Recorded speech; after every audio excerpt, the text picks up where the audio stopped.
नमस्कार साथियों।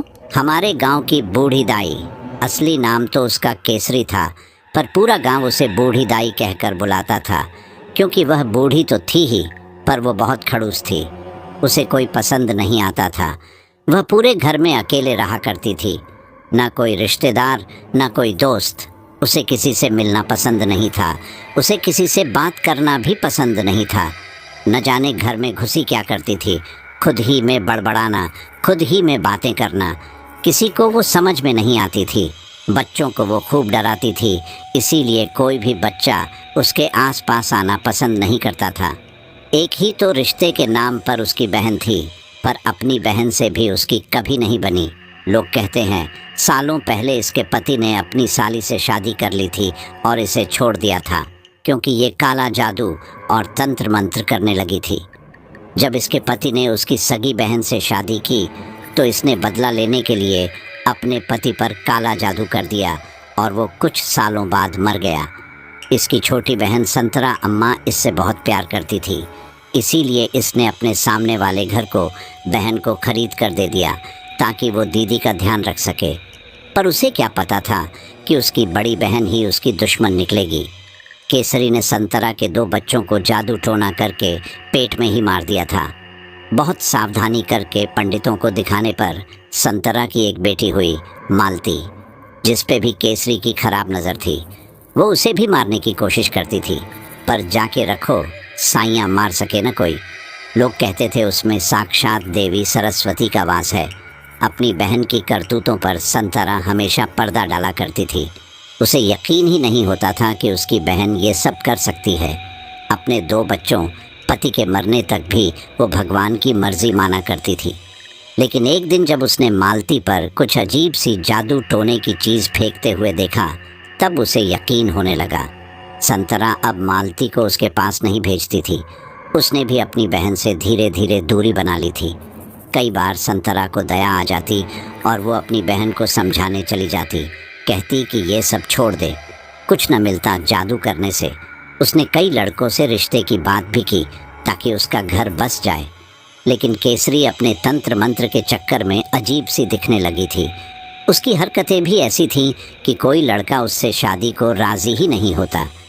एक बार एक अधेड़ उम्र का शादी के लिए तैयार भी हुआ था, पर एक रात में न जाने उसे क्या हुआ, अगले दिन बुखार में तप रहा था और एक ही बात कर रहा था कि मुझे नहीं करनी शादी, मुझे नहीं करनी शादी, मार देगी वो मुझे। तब से संतरा ने भी शादी के लिए कोई भी रिश्ता लाना बंद कर दिया। वो भी उसे उसके हाल पर छोड़ चुकी थी। बीच बीच में हाल चाल देखने के बहाने घर जाती तो बाहर से पूछकर वापस आ जाती। उसके घर में अजीब सा अंधेरा हुआ करता था। दिन में बस खिड़की से लोगों को देखती रहती और मन में कुछ बड़बड़ाती रहती। रात के 12 बजे उसके घर से करछी चम्मच की आवाज़ आती। पता नहीं उस समय क्या पकाती थी। एक बार आसपास वालों को जब पता चला कि ये जादू टोना करती है तो सब ने मिलकर उसे गांव से बाहर निकलने का मन बनाया, लेकिन उस समय भी संतरा ने रोक दिया और कहा कि ये उनमें से किसी के साथ कुछ नहीं करेगी। गांव वालों ने उसका घूमना फिरना भी बंद करवा दिया। वो बस कमरे में रहती थी। खाना पीना कभी संतरा दे देती थी, कभी खाना देने जाती तो वो मना कर दिया करती थी। वो अपनी बहन की अच्छाई देख ही नहीं सकी। वो हमेशा उसका बुरा सोचती। उसकी बेटी को ऐसे देखती जैसे अभी खा जाएगी। ऐसे ही दिन बीतते गए। मालती की सगाई भी ठीक हो गई। इससे पहले कि उसकी शादी हो पाती, लड़के वालों ने मना कर दिया। सब कहने लगे कि केसरी अम्मा ने ही कोई जादू किया होगा। केसरी को उस समय सब केसरी अम्मा कहा करते थे, जो बाद में बूढ़ी दाई बन गई। मालती की शादी टूटने पर सबसे ज़्यादा खुश केसरी ही हुई थी। उस दिन उसके घर रौनक दिख रही थी। संतरा ने मन मार लिया। कुछ दिन बाद संतरा ने चोरी छुप के बेटी की शादी करवा दी। कुछ दिन के लिए घर में संतरा और मालती को न देखकर केसरी ने मुंह बनाते हुए एक पड़ोसी से पूछा, क्यों रे कमला, ये संतरा किधर गई है, दिख नहीं रही। यूँ तो उसे किसी से बात करना पसंद नहीं था और न ही वो किसी के बात का जवाब देती थी, लेकिन आज उसने अपनी बहन का पूछा तो कमला, जो कि उसकी भी पड़ोसी है, ने सोचा कि लगता है बहन के लिए दिल पसिज गया। तभी उसकी खोज खबर ले रही। कमला ने भी मुंह बनाते हुए कहा, मुझे क्या मालूम, तुम्हारी बहन है, तुम्हें पता होना चाहिए ना। केसरी ने गुस्से में कहा। अरे जा जा, बड़ी आई मुझे सिखा रही। नहीं बताना तो मत बता, निकल यहाँ से। और कुछ बुदबुदाने लगी। कमला ने भी गुस्से में बोल दिया, हाँ तुझसे बात कौन करना चाहता है, चुड़ैल कहीं की, सबको खा गई, अपनी बहन को तो छोड़ दे। केसरी ने गाली देना शुरू कर दिया। हाँ खा गई सबको, तू यहाँ से नहीं निकली तो तुझे भी खा जाऊंगी। अब निकल यहाँ से कलमुही। इतने में दूसरे पड़ोसी हल्ला सुनकर बाहर निकले और कमला को वहाँ से लेकर चले गए। केसरी खूब ज़ोर ज़ोर से हंसने लगी और बोलने लगी, हाँ हाँ ले जाओ, मुझे सिखा रही थी, जानती नहीं है मुझे, किसी को नहीं छोड़ूंगी, तुम सबको को नहीं छोड़ूंगी। आस पास वाले डर गए। लोगों में बातें फैल गई कि केसरी ने कहा है कि वो किसी को नहीं छोड़ेगी। सबने अब उस रास्ते से जाना भी छोड़ दिया। कोई घर में उसका जिक्र भी नहीं करता। सब घर में पूजा पाठ करवाने लगे। अपने बच्चों को भी उस तरफ खेलने नहीं देते थे। कुल मिलाकर पूरा गांव खौफ में जी रहा था। इसी बीच संतरा वापस लौट के आती है, पर अब केसरी को मालती नहीं नजर आती थी। संतरा ने भी केसरी के घर आना जाना लगभग बंद ही कर दिया था। एक दिन वो घर के बाहर बैठी थी कि केसरी ने उससे पूछा, क्या रे संतरा, बहन को भूल गई? संतरा ने कुछ जवाब नहीं दिया। केसरी को गुस्सा आ गया। वो बोली, क्यों रे, कुछ पूछ रही हूँ तेरे से। फिर भी संतरा ने कुछ नहीं बोला। केसरी ने फिर कहा, क्यों रे, बेटी को कहाँ बेच आई तू? इस पर संतरा को रहा नहीं गया। वो बोली, देख दीदी, तुझसे कुछ कह नहीं रही तो अनाप शनाप मत बक। केसरी ने शैतानी हंसी हंसते हुए कहा, अरे तो बताना कहाँ है मालती। ये पूछते वक्त उसकी हंसी अचानक गुस्से में बदल गई। संतरा डर गई। उसे लगा केसरी को अगर पता चल गया तो वो मालती के जीवन को शांति से नहीं रहने देगी। संतरा चुपचाप अंदर चली गई। केसरी बुदबुदाने लगी, अरे ओ संतरा, जा मत बता, तुम सब भुगतोगे, सबको भुगतना पड़ेगा। संतरा भी अब बुरी तरह डर चुकी थी। उसने पंडित जी को कहकर मालती के लिए ताबीज़ बनवा दिया और उसे दे दिया, और शादी के बाद मालती कभी नहीं आई। फिर भी केसरी ने जैसे तैसे पता लगा ही लिया कि मालती की शादी हो गई। उधर मालती भी शादी के 10 सालों बाद माँ बनने जा रही थी। उसे डर था कि कहीं इसे भी कुछ न हो जाए। पहला बच्चा था तो उसकी सास ने मालती को मायके भेज दिया। संतरा चाहती तो नहीं थी, पर उसे मना भी कैसे करती। मालती को आता देख केसरी की आंखें खिल उठी। वो भाग के घर से निकल कर आई और खींची नज़रों से उसे देखने लगी। केसरी ने फिर शैतानी नज़रों से देखा और बोली, आ गई मालती, तेरा ही इंतज़ार था मुझे। संतरा ने मालती से कहा, चल अंदर आ जा। केसरी अब समय से ज़्यादा बूढ़ी लगने लगी थी। उसके उम्र वालों के नाती पोते हो चुके थे। जब भी अपने जैसे किसी को पोते पोतियों के साथ देखती तो ममता के जगह खुन्नस भरी नज़रों से देखती थी। समय से ज़्यादा बूढ़ी लगने के कारण वो केसरी से बूढ़ी दाई हो चुकी थी। गांव वाले अपने बच्चों को बूढ़ी दाई के नाम से डराते थे। सब बच्चे भी बूढ़ी दाई की शक्ल देखकर डरा करते थे। ऐसे ही समय बीतता गया। मालती को जुड़वा बच्चे हुए, एक लड़का एक लड़की। पूरा घर खुशियों से झूम उठा। संतरा के घर में इतने सालों बाद खुशी आई थी, वो भी इतना डरते डरते कि कहीं केसरी कुछ कर न दे। पर अजीब बात थी, उसने इस बार बच्चे को मारने की कोशिश नहीं की। संतरा कभी कभी ऐसा सोचती, पर फिर कहती, छोड़ो, ये सब अशुभ बातें क्यों सोचना, क्या पता उसका मन बदल गया हो। बच्चे की खबर जब बूढ़ी दाई तक पहुंची तो उसने भी संतरा को कह दिया, बधाई हो, नाती हुआ है। संतरा बोली, नाती और नातिन दोनों हुए। इतना बोलकर संतरा रुक गई। वह डर गई थी। तभी बुढ़िया बोली, हाँ हाँ वही। इतना कहकर वह अंदर चली गई। संतरा सोचने लगी कि उसने ऐसा क्यों बोला कि नाती हुआ है। हो सकता है उसे नहीं पता, या कुछ और तो नहीं, कहीं वो कुछ चाल तो नहीं चल रही। इन सब ख्यालों में संतरा थी कि पीछे से आवाज़ आती है, माँ ज़रा यहाँ आना। संतरा अंदर चली जाती है। संतरा के घर में इतने दिनों बाद खुशियाँ आई थीं, वो भी एक नहीं दो दो। इसी कारण वो उसे धूमधाम से मनाना चाहती थी। गांव में बच्चे के 6 दिन के होने पर पूजा होती है, जिसे छठी कहते हैं। छठी के लिए मालती के ससुराल वाले भी आए थे। घर पर मेहमानों का जमावड़ा था। सभी लोग दोनों बच्चों को खिलाने में व्यस्त थे। घर में तैयारियां चल रही थी। घर को सजाया जा रहा था। शाम होते ही गाना बजाना शुरू हो गया। मालती और जमाई जी तैयार होकर बच्चों के साथ हॉल में पूजा पर बैठ गए। घर के पीछे व्यंजन बन रहे थे। पूरियां तलना शुरू हो गई थी। इस बीच संतरा ने केसरी के घर की कुंडी बाहर से लगा दी ताकि वह कुछ उल्टा सीधा नहीं कर बैठे। वह अपने नाती और नातिन के पूजन समारोह को धूमधाम से बेफिक्र होकर मनाना चाहती थी। उसने पूरे गांव को न्योता दिया। बड़ा भोज का आयोजन किया गया। गांव घर के सभी लोग आए, बच्चों को आशीर्वाद दिया। दोनों बच्चे पालने में बहुत खूबसूरत लग रहे थे। सभी मेहमानों ने दोनों बच्चों को आशीर्वाद के साथ शगुन दिया। कुछ गिफ्ट लेकर आए थे। इस दौरान केसरी ने अपने घर से ही आवाज़ लगाना शुरू किया, अरे संतरा, दरवाज़ा खोल मेरा, कहाँ घुसी पड़ी है। पर उतने शोरगुल में कौन सुनने वाला था। इसी बीच उसे एक छोटा बच्चा गुजरता हुआ दिखा। शायद वह यहाँ का नहीं था, इसीलिए उसे बूढ़ी दाई के बारे में भी कुछ नहीं पता था। उसने उसे चिल्लाता देखा। केसरी उससे बोली, बेटा ज़रा दरवाजे की कुंडी खोल देना। बच्चा बोला, चॉकलेट दोगी? केसरी ने कहा, हाँ हाँ, एक नहीं दो दूंगी। बच्चे ने चॉकलेट के नाम पर गेट खोल दिया। दरवाज़ा खुलते ही केसरी का चेहरा खिल गया। वो शैतानी हंसी के साथ बाहर निकलती है और सीधे केसरी के घर पर बचते बचाते जाती है। उस समय तक लगभग सभी मेहमान घर जा चुके थे और जो कुछ बचे थे वह घर की छत पर खाना खा रहे थे।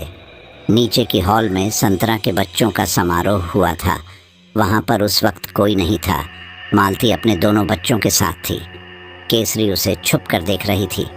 इसी समय मालती थोड़ी देर के लिए ही एक बिस्तर पर लेट गई और बच्चे को अपने पास लिटा दिया। इतने में उसकी आंख लग गई। बस केसरी को मौका मिल गया।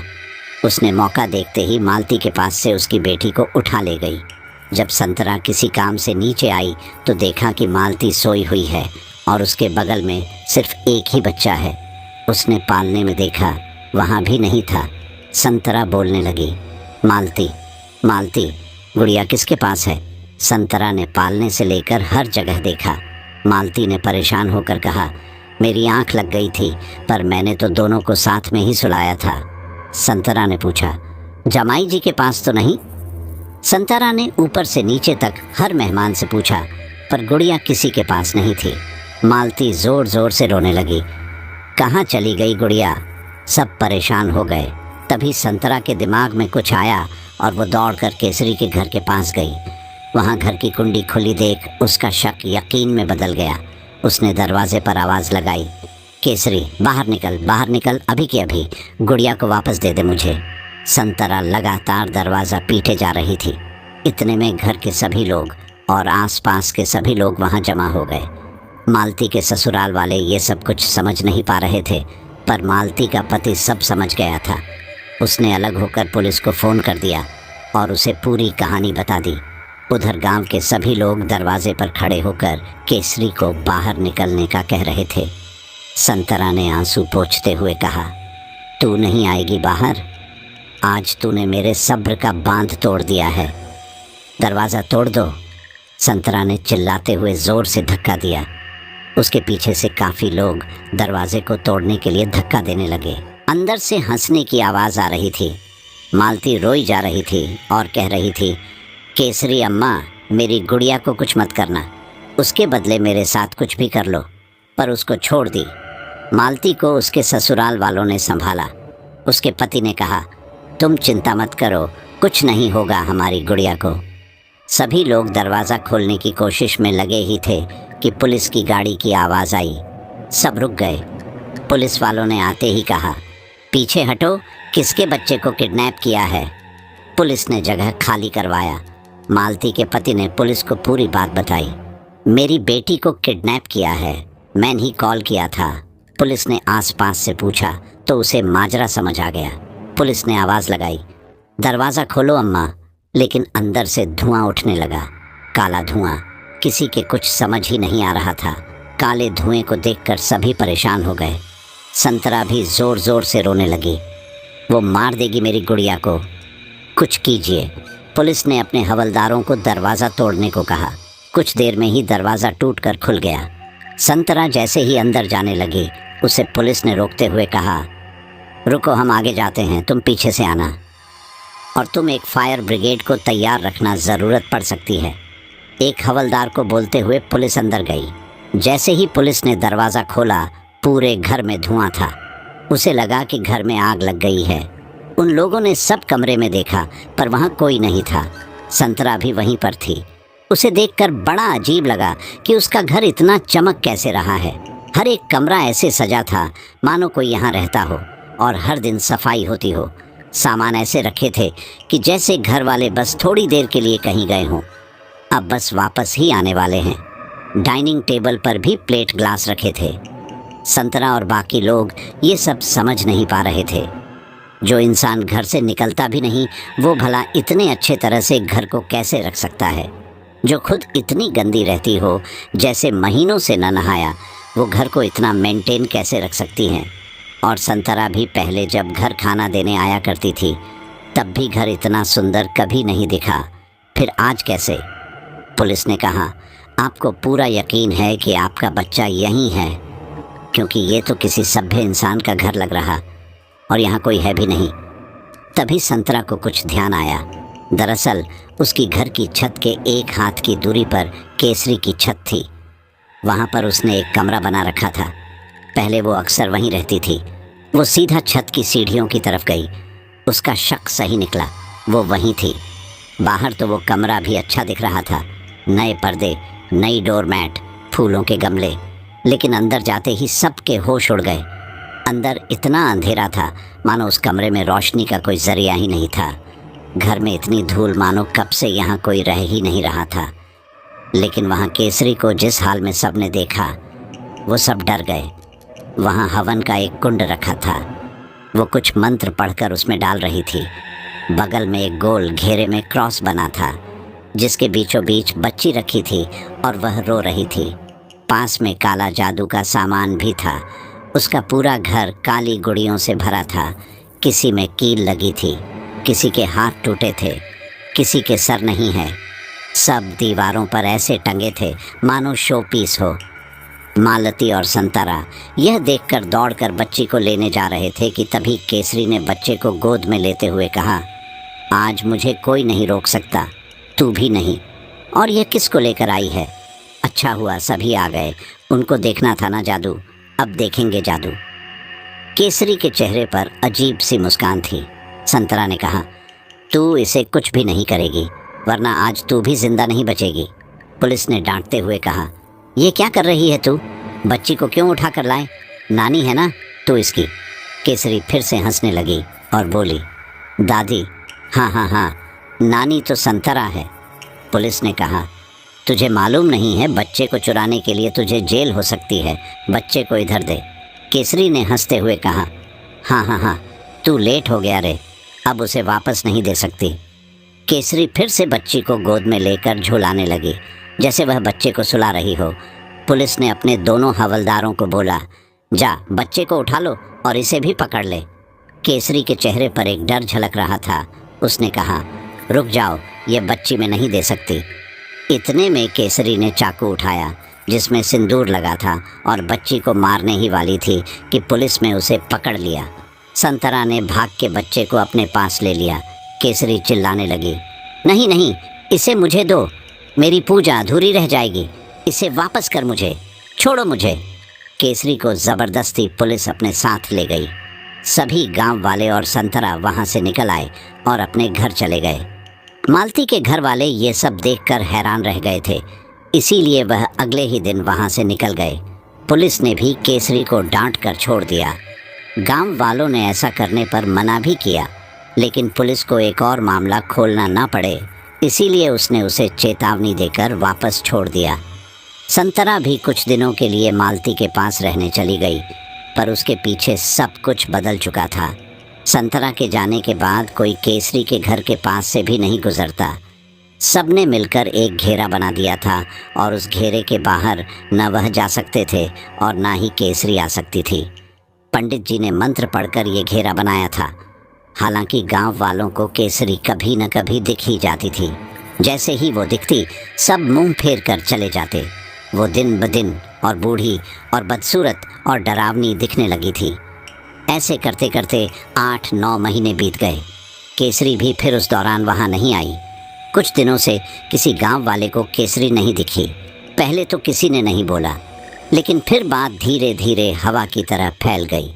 सबको लगा क्या पता इसकी तबीयत खराब हो या मर गई हो, क्योंकि जैसी उसकी हालत थी लग रहा था कि मरने ही वाली है। सबने मिलकर फैसला किया कि उसे जाकर देखेंगे। सभी गांव वाले घेरे के बाहर से ही खड़े रहे। एक पड़ोसी ने आवाज़ लगाई, बूढ़ी दाई। ओ बूढ़ी दाई। अंदर से कोई आवाज़ नहीं आई। दूसरे पड़ोसी ने कहा, क्या पता तबीयत खराब हो, इतने दिन से बाहर नहीं आई। एक और पड़ोसी ने कहा, क्या पता मर गई होगी। सभी पड़ोसी घेरे के बाहर से ही बूढ़ी दाई को आवाज़ लगा रहे थे। किसी की भी हिम्मत नहीं थी कि वह घेरे के अंदर जाकर देख सके। थोड़ी देर आवाज़ लगाने के बाद सभी वापस लौट आए। पंडित जी ने बड़ी सख्ती से किसी को भी उस घेरे से बाहर जाने को मना किया था। उन्हें इस बात की आशंका ज़रूर हो गई थी कि बूढ़ी दाई के साथ कुछ तो अनहोनी हुई है, पर यह भी हो सकता है कि उसकी कोई चाल हो। फिर भी पड़ोसियों ने सावधानी बरतते हुए संतरा को फ़ोन किया और उसे पूरी कहानी बताई। संतरा 1 हफ्ते बाद वापस घर आई। बेमन से ही उसने भी केसरी को आवाज़ लगाई, पर अंदर से कोई आवाज़ नहीं आई। उस वक्त मालती के साथ हुए हादसे को काफ़ी समय बीत चुका था, और क्योंकि संतरा दिल की साफ़ थी, इसीलिए उसे लगा कि उसे इंसानियत के नाते एक बार घर के अंदर जाना चाहिए। उसे घेरे के बारे में ज़्यादा कुछ नहीं पता था। उसे उस वक्त सिर्फ अपनी बहन दिख रही थी। वह घेरा पार कर केसरी के घर जाती है। घर अंदर से बंद होता है, पर जैसे ही वह गेट पर खड़ी होती है उसे अजीब सी बदबू आती है। वह बदबू इतनी तेज़ थी कि वह बर्दाश्त नहीं कर पाई। उसने तुरंत अपने पल्लू से नाक ढक लिया। वह समझ चुकी थी कि केसरी अब नहीं रही। उसने आवाज़ देकर आसपास के लोगों की इकट्ठा किया। सभी ने देखा कि संतरा वह घेरा पार कर चुकी थी, लेकिन जब उसने बताया कि केसरी के घर से बदबू आ रही है तो उन सब ने मिलकर पुलिस को फ़ोन किया। पुलिस ने आकर दरवाज़ा खोलने की कोशिश की। दरवाज़ा काफ़ी समय से बंद लग रहा था। थोड़ी मशक्क़त के बाद दरवाज़ा को तोड़ा गया। दरवाज़ा टूटते ही सबके होश उड़ गए। अंदर मकड़ी के जाले हर तरफ लटके थे। धूल और बदबू इतनी कि सबको नाक बंद करनी पड़ी। ऐसा लग रहा था कि मानो महीनों से यहाँ कोई आया ही नहीं। सभी को उस दिन की घटना याद आ गई कि किस तरह से पूरा घर चमक रहा था, और आज ऐसा लग रहा कि घर नहीं खंडहर हो। घर के अंदर कई जगहों पर मरे हुए पंछी थे। किसी को कुछ समझ नहीं आ रहा था कि बदबू कहाँ से आ रही। सबने आवाज़ लगाना शुरू किया, केसरी अम्मा, ओ केसरी अम्मा। लगभग सभी कमरों को पुलिस ने देख लिया, लेकिन कोई सुराग नहीं मिला। एक पड़ोसी ने बोला, आखिर यह बदबू आ कहाँ से रही है। दूसरे पड़ोसी ने ऊपर देखते हुए कहा, चलो ऊपर भी देख लेते हैं, क्या पता जैसे पिछले बार हुआ था वैसा ही इस बार भी हो। सभी लोग छत की तरफ जा रहे थे। पूरी सीढ़ियों पर धूल जमी थी, मकड़ी के जाले थे।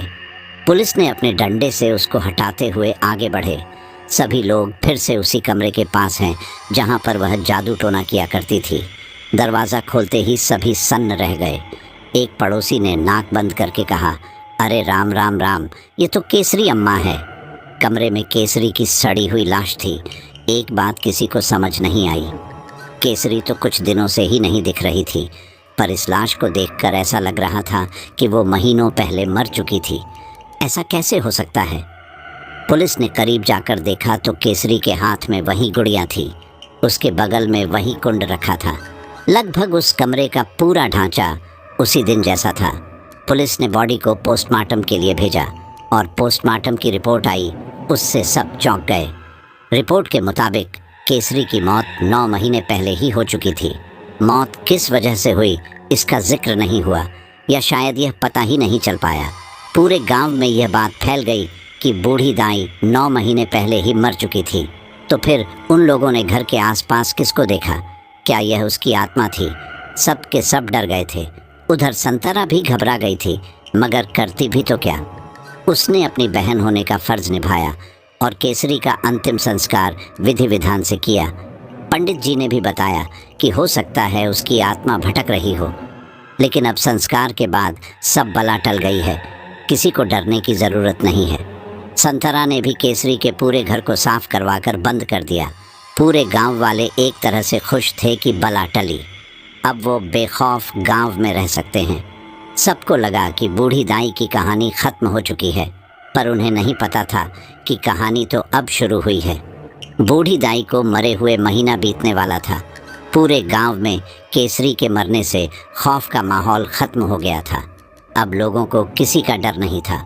बच्चे आराम से खेलते थे। गांव वाले भी शाम तक टहलने जाया करते थे। अब कोई अपने घर में शाम होते ही बंद नहीं होता था। कुल मिलाकर सब अच्छा चल रहा था। उधर संतरा भी अपना बहन का फ़र्ज़ निभाकर बेफिक्र हो चुकी थी। उसने पूरे तरीके से रस्म व रिवाज निभाया था ताकि उसकी शैतान बहन की आत्मा को शांति मिल सके। इसी बीच मालती के बच्चों का पहला जन्मदिन आने वाला था। संतरा चाहती थी कि जिस तरह से छठी संस्कार में केसरी ने कांड किया था, उससे मालती के ससुराल वाले बेहद नाराज़ हुए थे। उन्होंने केसरी के रहते हुए मालती को वापस उस घर में भेजने से मना कर दिया था, पर अब तो केसरी नहीं थी और संतरा भी अपने घर में अकेले उदास रहा करती थी। इसीलिए उसने सोचा कि बच्चों का पहला जन्मदिन उनके नानी के घर में हो। संतरा ने मालती के ससुराल वालों से बात की।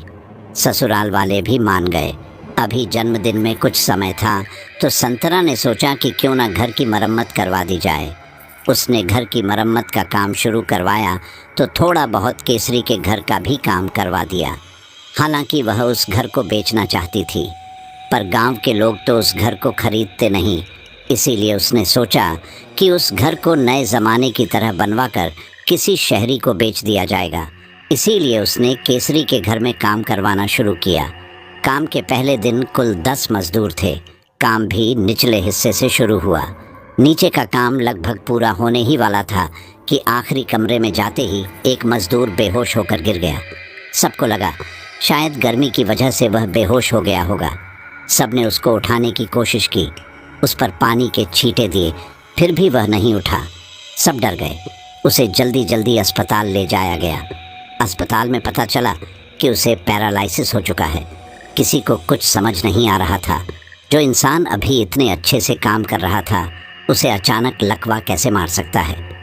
संतरा के मन में केसरी का ख्याल आया, पर उसने सोचा कि यह सब ख्याल अब मन में आना नहीं चाहिए। केसरी तो जा चुकी है, हो सकता है उस मज़दूर को ही कुछ बीमारी रही हो। फिर से घर का काम शुरू हुआ। बचे हुए लोग अपना काम करने लगे। उनमें से एक और मज़दूर उसी कमरे में गया और ज़ोर से चिल्लाया। जब सब लोग उसे देखने गए तो बेहोश पड़ा हुआ था। सबने फिर से उसे पानी के छींटे दिए। उसे उठाने की कोशिश की, पर वह नहीं उठा। फिर से अस्पताल ले जाया गया। इस बार उस मज़दूर को हार्ट अटैक आया था और उसकी मौत हो गई। इस घटना के बाद सभी मज़दूर भाग गए। केसरी का शक थोड़ा थोड़ा गहरा होता जा रहा था। उधर पूरे गांव में भी यह बातें फैल चुकी थीं।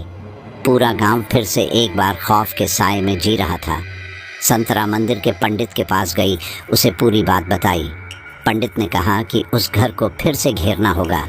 ऐसा होना तो नहीं चाहिए, मगर वह शक्ति बुरी शक्ति है। हो सकता है उसे उस घर से या उस घर की किसी चीज़ से लगाव रहा हो, इसीलिए वह ऐसा कर रही है। या हो सकता है यह सिर्फ़ और सिर्फ एक वहम हो और उन मज़दूरों का मरना सिर्फ एक इत्तेफाक। उसी शाम पंडित और संतरा दोनों केसरी के घर गए। दिन ढल चुका था, इसीलिए कमरे में पूरा अंधेरा था। संतरा स्विच बोर्ड के पास जाकर लाइट ऑन करना चाहती है। सारे बल्ब शायद ख़राब थे। संतरा ने सोचा हो सकता है इतने दिनों से कमरा बंद है, इसलिए सारे बल्ब ख़राब हो चुके होंगे। वह अपने घर से एक लालटेन लेकर आती है। पंडित जी और संतरा उनके पीछे एक एक करके सभी कमरों में जाते हैं। संतरा हर कमरे का लाइट ऑन कर रही थी, पर किसी रूम का लाइट ऑन नहीं हो रहा था। उसने स्विच ऑन किया था, पर ऑफ नहीं किया। जब वह लोग उस कमरे में वापस गए जहां उन मज़दूरों की मौत हुई थी, तो वहां पर सब कुछ नॉर्मल था। पंडित जी को भी ऐसा कुछ आभास नहीं हुआ। फिर भी उन्होंने संतरा और पूरे गांव का डर भगाने के लिए घर को फिर से घेर दिया। पंडित जी ने कुछ मंत्र पढ़े और दोनों बाहर निकल आए। अगली सुबह संतरा ने सबको बता दिया कि कोई डरने की बात नहीं। और पंडित जी ने कमरे को फिर से घेर दिया। गांव वालों को पंडित जी पर पूरा यकीन था, इसीलिए उन्हें इस बात पर भी यकीन हो गया। कुछ दिनों बाद संतरा के घर एक गांव की औरत आती है और पूछती है, क्यों संतरा, ये सारी रात केसरी के घर की लाइट क्यों जलती है? तूने खुली छोड़ दी क्या? ये सुनकर संतरा के होश उड़ जाते हैं। उसे तो पता था कि सारी लाइटें ख़राब है, लेकिन यह कैसे हो सकता है? संतरा मासूम बनकर कहती है, अरे वह मुझसे खुली रह गई थी, अभी बंद कर आती हूँ। तो उस औरत ने कहा, बंद कर आती हूँ, पर तू ही तो रात भर जलाती है और सुबह बंद कर जाती है। तभी तो पूछ रही हूँ, रात भर क्यों जलाती है? बिजली बचाया कर, यही बोलना था। वह गांव की औरत इतना बोलकर निकल गई। संतरा मन ही मन सोचने लगी, रात में जलाती हूँ, सुबह बंद करती हूँ, ये सब क्या हो रहा है? वह सोचने लगी, शायद यह सब वहम हो, जिस बात का डर था वह सच ना हो, पर वो भी इंसान ही तो है, और शक का बीज एक बार अगर बो दिया जाए तो वह फल देता ही रहता है। संतरा हर चीज़ को एक दूसरे से जोड़ने लगी। पहले भी केसरी के घर में रात में लाइट जला करती थी और दिन भर बंद रहती थी। रात में ही उसके घर में खाना बनता था। संतरा ने सोचा, इस बार वह इस बात का खुलासा करके ही रहेगी। वह शाम होते ही केसरी के घर में टकटकी लगाकर बैठ गई। दिन ढलता गया, शाम हो गई। संतरा ने खुद से जाकर दिन में ही सारी लाइटें ऑन करके देखें, पर कोई भी बल्ब नहीं जला। इस बार उसने सारी लाइट ऑफ कर दी। उसने मेन मीटर से भी स्विच ऑफ कर दिया। शाम हो गई, अभी भी संतरा अपने घर के बाहर बैठी केसरी के घर को देखती रही। समय बीतता गया, 8 बज गए, तब तक कुछ नहीं हुआ। अभी पूरा सन्नाटा था। गांव में लोग जल्दी सो जाया करते थे, इसीलिए संतरा ने ज़्यादा देर तक बाहर रहना ठीक नहीं समझा। वह अपने घर के अंदर चली गई और जिस खिड़की से केसरी का घर साफ दिखाई दे रहा था, वहाँ पर बैठ गई। समय बीतता गया, 10 बज गए, अभी कुछ नहीं हुआ। संतरा को लगा शायद ही उसका वहम है, पर फिर भी उसने इंतज़ार किया। 12 बज गए, अभी भी कुछ नहीं हुआ। घर में बिल्कुल अंधेरा था। संतरा को भी अब नींद आने लगी थी। संतरा ने सोचा, आखिरी 1 घंटा देखकर सो जाऊंगी। ये सोचते सोचते कब उसकी आंख लग गई, उसे पता भी नहीं चला। करीब 12:30 बज चुके थे। संतरा की नींद लगी और उधर केसरी के घर की सारी लाइट ऑन हो गई। संतरा गहरी नींद में थी, उसने कुछ भी नहीं देखा। सुबह जैसे ही उसकी नींद खुली, उसने देखा घर तो वैसा का वैसा ही है, कोई भी लाइट नहीं जल रही थी। इसके बाद वह आश्वस्त हो गई कि हो सकता है उस दिन मुझसे लाइट ऑन रह गई हो और कोई खराबी के कारण वह रात में जल गई हो। संतरा को लगा उसका मन का वहम है जो हर चीज़ को उससे जोड़ रहा है। यूं ही दिन बीतते गए। गांव वालों ने भी संतरा से पूछना छोड़ दिया। उन्हें लगा हो सकता है यह अपनी बहन के लिए या उसकी याद में यह सब करती है। कुछ को तो लगा कि हो सकता है यह भी अपनी बहन केसरी जैसी पागल हो चुकी है। पर जो भी हो, अब सब अपने अपने में मस्त हो चुके थे। उधर मालती और उसके ससुराल वालों ने भी आने के टिकट बुक कर लिए थे। संतरा ने उसके बाद केसरी के घर का काम बंद करवा दिया। उसने अपना घर का काम जल्दी निपटाकर जन्मदिन की तैयारियों में व्यस्त हो गई। अपने दोनों नाती और नातिन के लिए एक बड़ा सा प्रोग्राम करवाने वाली थी, जिसमें सुबह में पूजा होना था और शाम को पूरे गांव को भोज के लिए बुलाया गया था।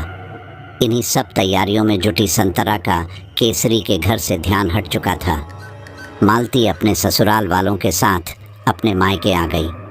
शुरू में ससुराल वाले घबराए हुए थे, पर जब संतरा ने उन्हें पूरी बात बता दी और उन्हें अच्छे से समझा दिया तो वह लोग भी मान गए।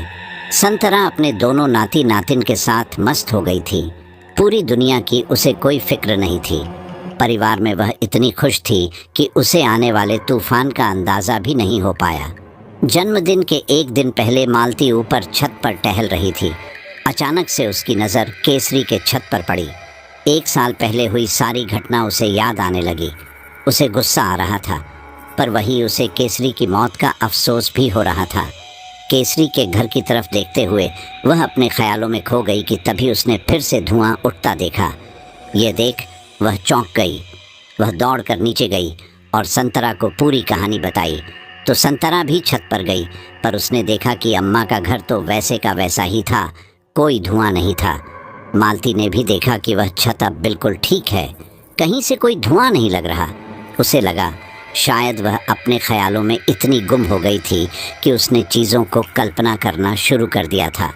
ये सब छोड़कर वह अपने काम में लग गई। अगले दिन उसके बच्चों का पहला जन्मदिन जो था, जन्मदिन वाला दिन भी आ गया। आज मालती के दोनों बच्चों का जन्मदिन था। एक का नाम अवनी था और दूसरे का नाम हंसित था। अवनी और हंसित दोनों भाई बहन आपस में खूब खेलते थे। अवनी थोड़ा बहुत बोल लेती थी, वह थोड़ा बहुत चीज़ों को समझ भी लेती थी। चलना भी उसने हंसित से पहले शुरू कर दिया था। यह सारी बातें वो संतरा को बताती रहती थी। हंसित पूरा शांत स्वभाव का था। वह अवनी के जितना चुलबुला नहीं था। अवनी हंसित से हर दूसरी चीज़ छीन कर भाग जाया करती थी। हंसित बेचारा रोता रहता था। नानी घर में भी ऐसा ही करती थी। संतरा दोनों बच्चों को और उनकी हरकतों को देखकर खुश रहा करती थी। जन्मदिन वाले दिन भी जब संतरा ने हंसित और अवनी दोनों को मिठाई खिलाई तो अवनी ने जल्दी से अपनी मिठाई खाकर हंसित का भी छीन कर खा गई। हंसित रोने लगा। संतरा ने उसे पुचकारते हुए गोदी में उठा लिया। मालती भी हंसित को दिलासा देती रहती है, दूसरा देती हूँ, रो मत मेरा बच्चा। दोनों हंसित में ही लगे हुए थे कि किसी का ध्यान नहीं रहा कि कब अवनी घर से निकलकर बाहर चली गई। मालती और संतरा दोनों हंसित को चुप करवा चुके थे। मालती कहती है, माँ, मुझे इन दोनों के लिए कुछ सामान खरीदना था, मैं बाज़ार से होकर आती हूँ। संतरा ने कहा, ठीक है, तू चली जा, मैं इन दोनों बच्चों का ख्याल रखती हूँ घर पर। मालती ने आवाज़ लगाई, अवनी, अवनी। उसे लगा मेरा कहीं आसपास खेल रही होगी। अक्सर अवनी को आवाज़ लगाने पर वह तोतली आवाज़ में आ रही हूँ या हाँ मम्मा कह दिया करती थी। लेकिन आज आवाज़ लगाने पर भी जब अवनी नहीं आई तो मालती ने उठकर किचन में देखा, सभी रूम में देखा। उसे लगा शायद अवनी मजाक कर रही हो। कभी कभी वह छुप जाया करती थी और यूं ही परेशान करती थी। पूरा घर देखने के बाद भी अवनी कहीं नहीं मिली तो मालती घबरा गई। संतरा ने भी बोला आसपास ही होगी, कहाँ जाएगी, अवनी कहीं नहीं थी। मालती ने घर के बाहर निकलकर भी देखा, वहाँ भी नहीं थी। मालती परेशान हो गई। उसे लगा कि अगर उसकी सास को यह बात पता चल जाएगी तो वह बहुत नाराज़ होगी, क्योंकि वो यहाँ आने के बिल्कुल खिलाफ थे। मालती ने आवाज़ लगाई, अवनी, अवनी कहाँ हो बेटा? संतरा ने दूसरी तरफ जाकर आवाज़ लगाई, अवनी, किधर खेल रही है मेरी गुड़िया? तभी थोड़ी दूर से अवनी की आवाज़ आई, मैं यहाँ हूँ। मालती और संतरा इधर उधर देखने लगे। आवाज़ किस तरफ से आ रही थी उन्हें समझ नहीं आ रहा था। मालती ने फिर से बोला, किधर है बेटा? अवनी ने हंसते हुए कहा, मैं यहाँ हूँ माँ। मालती ने झटके से देखा और वह बस देखती रह गई। उसने घबराकर बोला, माँ, माँ देखो, गुड़िया कहाँ है? जब संतरा ने भी देखा तो उसके शरीर के रोंगटे खड़े हो गए। दोनों कुछ देर के लिए बस एक तक देखे जा रही थी। अवनी केसरी की छत पर खड़ी हंस रही थी। केसरी की छत पर रेलिंग भी नहीं थी। अवनी पैर लटकाकर छत पर बैठी थी। मालती बेसुध होकर वहीं रोने लगी। वो समझ नहीं पाई कि वह अवनी को वहाँ से कैसे उतारेगी। संतरा दौड़कर घर के अंदर गई और छत पर धीरे धीरे चली गई। इधर मालती उसका ध्यान भटका रही थी ताकि वह वहाँ से हिले नहीं। केसरी चुपचाप से पीछे से जाकर अवनी को गोद में उठा लेती है। यह देखकर मालती के सांस में सांस आती है। संतरा अवनी को लेकर नीचे आती है और केसरी के घर का ताला बंद कर देती है। नीचे आने पर मालती अवनी से पूछती है, बेटा, आप वहाँ क्यों गए थे? अवनी ने तोतली आवाज़ में कुछ समझाना चाहा, दोछ लिया। संतरा तो समझ नहीं पाई पर मालती समझ गई थी। मालती बोली, दोस्त? कौन दोस्त बेटा? मालती ने आसपास देखा, कोई भी नहीं था। अवनी ने कहा, दोछ है। और अवनी मुट्ठी में दबाए कुछ चीज़ को देखने लगी। संतरा ने पूछा, ये क्या है बेटा तुम्हारे हाथ में? अवनी ने अपना हाथ आगे करते हुए कहा, गुड़िया, नानी देखो गुड़िया। उसके हाथ में एक छोटी सी गुड़िया थी, इतनी छोटी कि वह उसकी मुट्ठी में बंद हो जा रही थी।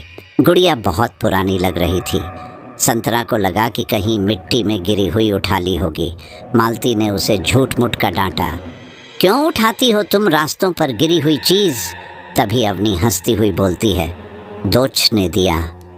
अवनी इतना बोलकर घर के अंदर चली जाती है और हंसित को गुड़िया दिखाने लगती है। संतरा और मालती को अब भी समझ नहीं आ रहा था कि वह केसरी के घर पर गई कैसे और वह छत पर कैसे चली गई। दोनों के मन में यही सवाल चल रहा था, पर क्योंकि संतरा जानती थी कि अगर मालती के मन में फिर से डर बैठ जाएगा तो वह तुरंत उन दोनों को लेकर वहाँ से चली जाएगी। संतरा ऐसा नहीं चाहती थी, इसलिए उसने कह दिया, अरे बेटा, घर का गेट मुझसे ही खुला रह गया था, हो सकता है इसलिए वह खुद चली गई है। चुलबुली भी तो है, तू चिंता मत कर, मैंने दरवाज़ा लगा दिया है, फिक्र मत कर, अंदर आ जा। संतरा ने दिल को बहलाने को जवाब दे तो दिया था, पर मालती का दिल नहीं मान रहा था। अभी वो उस मंजर को भूल नहीं पा रही थी। किसी तरह दिल को मनाकर मालती घर के अंदर गई। वह बाजार जाने वाली थी, पर उसने प्लान कैंसिल कर दिया।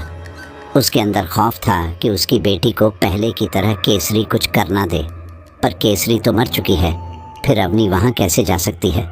इन्हीं सब सवाल जवाब के बीच में संतरा ने आवाज़ लगाई, मालती बेटा आजा, दोनों बच्चों को मंदिर में चलते हैं, वहाँ से लौटकर फिर पूजा कर लेंगे। मालती के ससुराल वाले शाम तक आने वाले थे। दरअसल उन्होंने मालती को पहले भेज दिया था।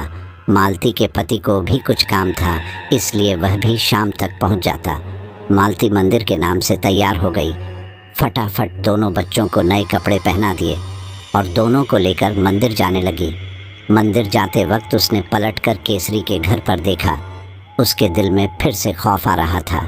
केसरी का घर इतना वीरान, इतना बंजर, कोई रात क्या दिन में भी डर जाए। अंदर जाना तो छोड़, बाहर भी ना भटके। संतरा बोली, जल्दी चल, क्या देख रही है? आ रही हूँ, बोलकर मालती भी उनके साथ जाने लगी। आगे आगे नानी अवनी का हाथ पकड़े जा रही थी। पीछे से मालती हंसित को गोद में लिए कुछ सोचती हुई चल रही थी। रास्ते में गांव के काफ़ी लोग मिले।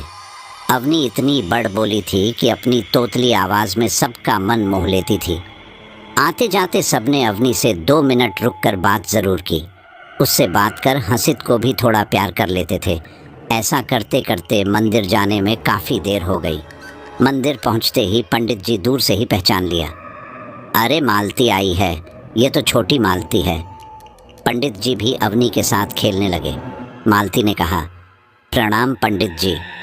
पंडित जी बोले, खुश रहो बेटा, कब आए? मालती ने जवाब दिया, परसों रात को आई हूँ पंडित जी। आज दोनों का जन्मदिन है, इसीलिए आपका आशीर्वाद लेने आए हैं। पंडित जी ने दोनों बच्चों के सर पर हाथ फेरते हुए कहा, हमेशा खुश रहो, हमेशा खुश रहो, दोनों बच्चे मेरे जल्दी जल्दी बड़े हों। अवनी ने तोतली आवाज़ में कहा, मैं बली हूँ, बाई तोता है, यानी कि मैं बड़ी हूँ और भाई छोटा है। उसके मुंह से ये सुनकर सब हंसने लगे, पर मालती के चेहरे पर कुछ परेशानी थी। पंडित जी ने पूछा, क्या हुआ बेटी, तू कुछ परेशान लग रही है? मालती ने कहा, हाँ पंडित जी, कुछ ऐसा हुआ मुझे सोचने पर मजबूर कर दिया। पंडित जी समझ रहे थे। वे बोले, कहीं केसरी से कुछ जुड़ा हुआ तो नहीं? देख बेटा, मैं जानता हूँ तेरे साथ जो भी हुआ उसे तो भुला नहीं सकते। बस इतना ही कह सकता हूँ कि उस घर की तरफ मत जाना। पंडित ने कुछ मंत्र पढ़कर एक धागा बांध दिया मालती, अवनी, हंसित के हाथ पर। परेशान मत हो, दुनिया में अच्छाई है तो बुराई तो होगी ही ना, पर तू मत डर, कुछ नहीं होगा। पंडित जी ने सबको आशीर्वाद दिया और चले गए। मालती, संतरा और दोनों बच्चे वापस लौट आए। तब तक मालती के ससुराल वाले और पति आ चुके थे। सबने मिलकर बच्चों के नाम पर पूजा की। गांव के कुछ लोग भी आए थे। सबने बच्चों को आशीर्वाद दिया, प्रसाद लिया और चले गए। पूजा खत्म होने के बाद संतरा ने मालती को आराम करने के लिए कह दिया, लेकिन खुद आराम कैसे कर सकते हैं? रात को इतना बड़ा आयोजन होने वाला था, इसीलिए उसने मालती और दोनों बच्चों को सुलाकर अपने काम में लग गई। काम करते हुए उसे पंडित जी की बोली हुई बातें भी याद आने लगी। भगवान से मन में बोलने लगी, हमने आज तक किसी का बुरा नहीं किया, फिर भी हमें डर में क्यों जीना पड़ रहा है? क्यों केसरी नाम का खौफ दूर नहीं होता? इसने मेरे जीवन को बर्बाद कर ही दिया, अब मेरे बच्चों का घर क्यों बर्बाद करना चाहती है? मरने के बाद भी हमारा पीछा क्यों नहीं छोड़ रही? चाहती क्या है यह? संतरा इतना सोच ही रही थी कि बाहर से आवाज़ आती है, संतरा संतरा बाहर निकल कर देखती है, पर बाहर कोई नहीं है। वह इधर उधर देखती है, पर वहाँ कोई नहीं था। संतरा को इतने काम से उसने ज़्यादा ध्यान नहीं दिया और अंदर आने लगी। इतने में उसे फिर से आवाज़ आई, संतरा। संतरा ने पलट कर देखा। उसे लगा कि कोई दूर खड़ा है जो उसे बुला रहा है। वह निकलकर उस तरफ जाने लगी। तभी इतने में उसकी नज़र केसरी के घर पर गई। उसका दरवाज़ा फिर से खुला था। उसने पलट कर देखा तो वह आवाज़ जहाँ से आ रही थी वहाँ कोई नहीं था। उसने दौड़कर जाकर केसरी के गेट पर ताला लगा दिया। जब वह वापस आने लगी तो घर के दरवाजे पर कीचड़ से सने पैरों के निशान थे, पर आसपास तो पानी नहीं था। उसे लगा कि कोई काम करने वाला अंदर आ गया होगा गंदे पैरों के साथ। शाम के भोज के लिए घर की छत पर खाना बन रहा था। संतरा को लगा यह उनमें से ही किसी की हरकत है। उसने तुरंत ऊपर जाकर किसी को भी गंदे पैर घर में आने से मना कर दिया। उन्होंने कहा, पर हम में से कोई बाहर तो गया ही नहीं। संतरा ने फिर कहा, जो भी हो घर गंदा मत करना, मेहमान आने वाले हैं। इतना कहकर वो नीचे आ गई। पूरे घर को संतरा ने बैलून और फूलों से सजाया था।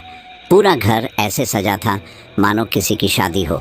संतरा ने कोई कसर नहीं छोड़ी थी। पूरे गांव को निमंत्रण दिया गया था, लेकिन इस बार वो थोड़ी सतर्क थी। उसने केसरी के घर के बाहर पंडित जी का दिया हुआ रंग से एक गोला बना दिया था। मन का वहम कह लो या फिर अपने मन की तसल्ली।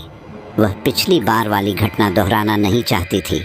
रात में बड़े धूमधाम से दोनों बच्चों का जन्मदिन मनाया गया। उसके जन्मदिन से पहले उस गांव में पहले कभी केक नहीं कटा था। सभी गांव वालों ने बच्चों को आशीर्वाद दिया। कुल मिलाकर कार्यक्रम सफल रहा। जब सारे मेहमान खा पी कर वापस चले गए तब जाकर उसे जान में जान आई। उधर मालती ने भी अपने दोनों बच्चों को एक पल के लिए भी अकेला नहीं छोड़ा। उस दिन सब थक कर चूर हो चुके थे, इसीलिए जल्दी सो गए। अगले दिन मालती बच्चों के लिए जो गिफ्ट दिए गए थे उन्हें खोलकर देख रही थी। कुछ गांव वालों ने लिफाफा दिया था, कुछ ने खिलौने दिए थे। इतने में मालती ने देखा कि अवनी खिलौने से खेल रही है। उसे लगा ये इन्हीं में से कोई होगा। इतने में उसने दूसरा गिफ्ट जब खोला तो वह हैरान रह गई। उसके अंदर से गुड़िया निकली जो कल अवनी अपने साथ लाई थी। छोटी सी टूटी हुई गुड़िया जिस पर धूल मिट्टी भी लगी थी। मालती समझ नहीं पाई। इतने में संतरा भी कमरे में आई। उसने मालती के हाथों में वह गुड़िया देखकर पूछा, अरे तू इसे वापस लेकर आ गई? मैंने तो इसे बाहर फेंक दिया था। मालती ने संतरा को गिफ्ट दिखाते हुए कहा, माँ ये तो किसी ने गिफ्ट में भेजा है। संतरा ने उसे ध्यान से देखते हुए कहा, गिफ्ट? ये गिफ्ट कोई क्यों देगा, और वह भी इतनी गंदी गुड़िया? इतने में अवनी दौड़ते हुए आई और मालती के हाथ से वो गुड़िया ले ली और उसके साथ खेलने लगी। कुछ देर बाद जब मालती ने अवनी को ध्यान से देखा तो ऐसा लग रहा था कि वो किसी के साथ खेल रही थी। मालती ने सोचा बच्ची है, अक्सर बच्चे खुद में खेलते हैं। लेकिन ये कुछ ज़्यादा तब बढ़ गया जब मालती ने देखा वो किसी से बात कर रही है। उसने 2 तकिए रखे हैं। एक पर खुद बैठी थी लेकिन दूसरा खाली था, पर उसे देखकर ऐसा लग नहीं रहा था कि वो अकेली बैठी है। वो कुछ बातें कर रही थी, उसकी तरफ बिस्कुट बढ़ा रही थी। पूछने पर कहती दोछ है, यानी दोस्त। पर ये कौन था? ये बच्चों का मनगढ़ंत दोस्त है या सच में कोई और? मालती को ये बात थोड़ी अजीब लगी। उसने अपनी माँ को ये बात बताई, पर क्योंकि जन्मदिन से लेकर अब तक सब ठीक था तो उसे लगा केसरी का खौफ सबके मन में वहम पैदा कर रहा है। अब इस वहम को ख़त्म करना होगा। इसीलिए उसने मालती को समझाया कि बच्चों में अक्सर ऐसा होता है, वो खुद में खेलते हैं, खुद में बोलते हैं। मालती भी इस बात को मान गई। अगले दिन सुबह उठने पर हंसित बुखार में तप रहा था। उसी दिन मालती के पति को ज़रूरी काम से कहीं जाना पड़ा। उसने मालती को बेफिक्र होकर मायके में छोड़ दिया। मालती और संतरा डॉक्टर के पास गए तो उन्होंने इंजेक्शन दिया और हंसित बिल्कुल ठीक हो गया। घर पर मालती ने दोनों बच्चों को बैठाकर एक एक खिलौने देकर वहीं बगल में चावल साफ करने लगी। इतने में उसने देखा कि अचानक से अवनी उठकर गई और 2 तकिया लेकर आई। एक पर खुद बैठ गई और दूसरे पर किसी को बैठने का इशारा करने लगी। मालती सब कुछ देख रही थी, उसकी हरकतें समझने की कोशिश कर रही थी। इतने में हंसित, जो चुपचाप बैठा खेल रहा था, अचानक ज़ोर ज़ोर से रोने लगा। ऐसा लग रहा था किसी ने उसे मारा हो। मालती उसे तुरंत गोद में उठाकर बाहर घूमने लगी। जब हंसित चुप होकर सो गया तो मालती अंदर आ गई। उसने देखा कि अवनी वहाँ नहीं थी। उसने पूरे घर में देखा पर वो कहीं नहीं थी। इसके बाद वो फिर से परेशान होकर हर जगह ढूंढने लगी। ढूंढते हुए उसकी नज़र फिर से केसरी के घर की तरफ गई, पर वहाँ भी वो नहीं थी। उसने घर के पीछे देखा तो उसके जान में जान आई। अवनी वहीं खेल रही थी, पर अचानक उसकी नज़र उसके खेल पर गई। अवनी के हाथ में चौक था। उसे अवनी ने अपने आसपास एक गोल घेरा बनाया था, बीचों बीच एक क्रॉस का निशान, और अवनी बिल्कुल इसके बीच में थी। ये देखकर मालती के होश उड़ गए। उसे 1 साल पहले की घटना याद आने लगी। उसने दौड़कर जाकर अवनी को गोद में उठाया और घर के अंदर भाग गई। अवनी को उस गोले में खेलता देख मालती बुरी तरह डर चुकी थी। उसने तुरंत जाकर संतरा को पूरी कहानी बताई। संतरा ने मालती को संभालते हुए पंडित जी से मिलने की बात कही। दोनों इस बात पर राज़ी हो गए। जैसे ही मालती अवनी को हंसित के पास बैठाकर कमरे बंद करने लगती है, तभी हंसित ज़ोर ज़ोर से रोने लगता है। मालती ने आवाज़ लगाई, अवनी, क्या किया भाई को, क्यों रो रहा है? उधर संतरा भी हंसित के रोने की आवाज़ सुनकर बाहर निकलती है तो देखती है कि हंसित ज़मीन पर पड़ा हुआ रो रहा है। इतने में मालती भी आ जाती है और देखती है कि अवनी वहाँ पर नहीं है। मालती संतरा से पूछती है, गुड़िया कहाँ गई माँ? अभी तो यहीं बैठा कर गई थी। संतरा ने कहा, मैं जब आई तो हंसित यही रो रहा था, गुड़िया तो नहीं थी। संतरा इधर उधर ढूंढने लगी। मालती का मन बहुत घबरा रहा था। वह जैसे ही बाहर गई वहाँ अवनी खेल रही थी। ऐसा लग रहा था वह किसी से बात कर रही है। मालती जैसे ही उसके पास गई, उसे लगा किसी ने उसे पीछे से आवाज़ लगाई, मालती। मालती ने देखा कि यह आवाज़ छत पर से आ रही है। उसने ऊपर सर उठाकर देखना चाहा कि ये आवाज़ किस तरफ से आ रही है। उसने अपनी छत से गर्दन घुमाते हुए आवाज़ की दिशा में देखना शुरू किया, पर वो कुछ समझ नहीं पा रही थी। तभी उसे केसरी की छत पर केसरी की एक झलक दिखी। मालती बिल्कुल घबरा गई और तुरंत ही वह छवि गायब भी हो गई। मालती ने अपना आपा खो दिया और ज़ोर ज़ोर से चिल्लाने लगी, माँ, माँ, केसरी अम्मा, माँ देखो।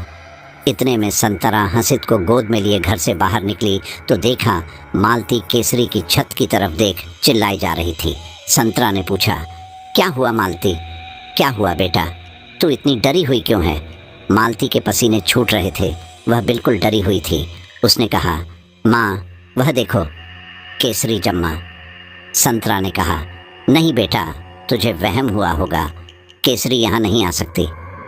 हालांकि संतरा कुछ कुछ समझ रही थी, पर वह नहीं चाहती थी कि मालती इस बात से ज़रा सा भी डरे। उसके दिल में यह बात बैठे कि केसरी यही है। संतरा ने मालती को संभाला, उसे पानी पिलाया और उसे शांत किया। बेटा, तू उसके बारे में ज़्यादा सोच रही है ना, इसलिए तुझे वहम हुआ है। उसके बारे में ज़्यादा मत सोच। लेकिन मालती ने कहा, वह थी, मैंने देखा था, वह और भी ज़्यादा डरावनी थी। उनकी आंखें धंसी हुई थी, जैसे उन्हें महीनों खाना नहीं मिला हो। वह बहुत बूढ़ी दिख रही थी, पर वह मेरी तरफ देखकर हंस रही थी। एक झलक ने ही सब कुछ साफ कर दिया। मुझ पर हंस रही थी। जैसे वह बाबा को खा गई, वैसे ही वह मेरी बेटी के पीछे पड़ी है। वह क्या चाहती है? मेरी बेटी ने उसका क्या बिगाड़ा है? मालती को बहुत बुरा सदमा लगा था। संतरा उसे तुरंत पंडित जी के पास लेकर गई। पंडित जी को पूरी कहानी बताई। पंडित जी को भी इस बात की आशंका ज़रूर थी, इसलिए उन्होंने खुद घर में जाने का फ़ैसला किया। पंडित जी और संतरा ने मालती को दोनों बच्चों के साथ छोड़कर केसरी के घर में जाने का फ़ैसला किया। पंडित जी ने अपना मंत्र मंदिर से ही पढ़ना शुरू कर दिया। उन्होंने अपने झोले में कुछ सामान डाला, कुछ हवन की चीज़ें और एक रुद्राक्ष। तीनों केसरी के घर की तरफ निकले। पंडित जी ने मालती और दोनों बच्चों को घर के अंदर जाने को कहकर एक धागा तीनों के हाथों पर बांध दिया। संतरा और पंडित जी केसरी के घर गए। दरवाज़ा खोलने से पहले पंडित जी ने संतरा को आगाह करते हुए कहा, बेटा, मैं अंदर जा तो रहा हूँ, पर यह बात तो तय है कि वह यही है। इसी घर में, लेकिन वह चाहती क्या है यह जानना ज़रूरी है। संतरा नम आँखों से पंडित जी की तरफ हाथ जोड़ते हुए बोली, पंडित जी, आप तो सब जानते हैं, कुछ कीजिए, मेरा घर फिर से तबाह होने से बचा लीजिए। पंडित जी बोले, चिंता मत कर, अंदर चल। दोनों अंदर गए। पंडित जी ने एक दिया जलाया और दरवाजे के दोनों तरफ पर रख दिया। पंडित जी ने एक और दिया निकालकर उजाला करने के लिए उसे जलाया। इसके बाद उन्होंने अपना मंत्र पढ़ना शुरू किया। मंत्र पढ़ने के कुछ समय बाद ही तेज़ हवाएं चलने लगी। ऐसा लगा मानो बहुत बड़ा तूफान आने वाला है। संतरा पंडित जी के पास हाथ जोड़े खड़ी थी। अचानक से दिया हवा से बुझ जाता है। संतरा डर रही थी, इसीलिए उसने मन में भगवान का नाम लेना शुरू किया। इतने में ही अचानक से तूफान शांत हो गया। दिया वापस से जलने लगा। पंडित जी ने भी मंत्र पढ़ना रोक दिया और ज़ोर से पूछा, क्यों आई है वापस? क्या चाहती हो उस बच्ची से? वापस चली जा। हाँ हाँ। इस हंसी से पूरा घर गूंज उठा। संतरा को समझ में आ गया यह आवाज़ केसरी की थी। इतने में अपने आप घर के दरवाजे बंद हो गए। संतरा डर के मारे दरवाज़ा खोलने गई, पर वो नहीं खोला। संतरा रोने लगी। तभी आवाज़ आई, रो क्यों रही है मेरी लाडो? हाँ हाँ हाँ, तुझे तो खुश होना चाहिए। इतना सुनकर संतरा सन्न रह गई, क्योंकि लाडो उसे वहीं बुलाया करती थी, उसकी बड़ी बहन केसरी। पंडित जी ने मंत्र पढ़ते हुए कहा, क्यों परेशान कर रही है इन्हें? क्यों वापस आई है? आवाज़ फिर से आई, वापस? हाँ हाँ हाँ, मैं तो कभी गई ही नहीं थी। घर के चारों तरफ से बस आवाज़ आ रही थी। आवाज़ किस तरफ से आ रही थी यह भी समझ नहीं आ रहा था। इस बारी आवाज़ थोड़ी गुस्से आई, तुम लोगों ने मुझे मारा है, मैं तुम लोगों को नहीं छोड़ूंगी। पंडित जी बोले, हमने मारा है? पागल हो गई है क्या? वापस चली जा, इनको परेशान करना बंद कर। पंडित जी ने कुछ मंत्र पढ़कर कमरे में उड़ाया। केसरी की आवाज़ दोबारा से आई, चला जा यहाँ से तू, वरना तू यहीं मारा जाएगा, वो भी बेमौत। इस बार आवाज़ में गुर्राहट थी। इतने में फिर से तेज़ आंधी चलने लगी, इतनी तेज़ कि सब कुछ आंखों से ओझल होने लगा। उसमें एक ही आवाज़ आ रही थी, चले जाओ यहाँ से, तुम में से कोई नहीं बचेगा, चले जाओ। जिस तरह मैं तड़प तड़प कर मरी हूँ, तुम भी मरोगे। इतने में दरवाज़ा भी खुल गया। उस वक्त पंडित जी के पास भी कोई और रास्ता नहीं था। दोनों को वहाँ से लौटना पड़ा। उनके बाहर निकलते ही दरवाज़ा बिल्कुल बंद हो गया। बाहर मौसम बिल्कुल शांत था, कोई तूफान नहीं, कोई आंधी नहीं। संतरा सवाल भरी नज़रों से पंडित जी की तरफ देख रही थी। उन्होंने कुछ मंत्र पढ़कर धागा दिया और कहा, इस बार तुम लोगों को और भी ज़्यादा सतर्क रहना है। कोई तो कारण है जो यह वापस आई है। जब तक उस कारण का पता नहीं चलता है तुम लोग सावधान रहो, खास करके बच्चों को ज़्यादा सावधानी से रखो। मैं इसका कोई बंदोबस्त करता हूँ। इतना कहकर पंडित जी चले गए। संतरा वापस आ गई। डर के मारे उसकी आवाज़ नहीं निकल रही थी। घर पहुँचते ही मालती ने उससे पूछा कि वहाँ क्या हुआ था, पर संतरा के शक्ल पर डर देखकर वह भी घबरा गई। अचानक से संतरा बेहोश हो गई। संतरा को तेज़ बुखार था। रात भर संतरा कुछ बुदबुदाने लगी, क्या बिगाड़ा है हमने? मेरे बच्चों को कुछ मत करना, क्या चाहती हो तुम? मालती भी रात भर अपनी माँ के सिरहाने बैठी रही। उसे अपनी माँ की हालत देखकर सब समझ आ चुका था। उसने अगले दिन ही वापस जाने का फैसला किया और दूसरी तरफ उसकी माँ भी बीमार थी।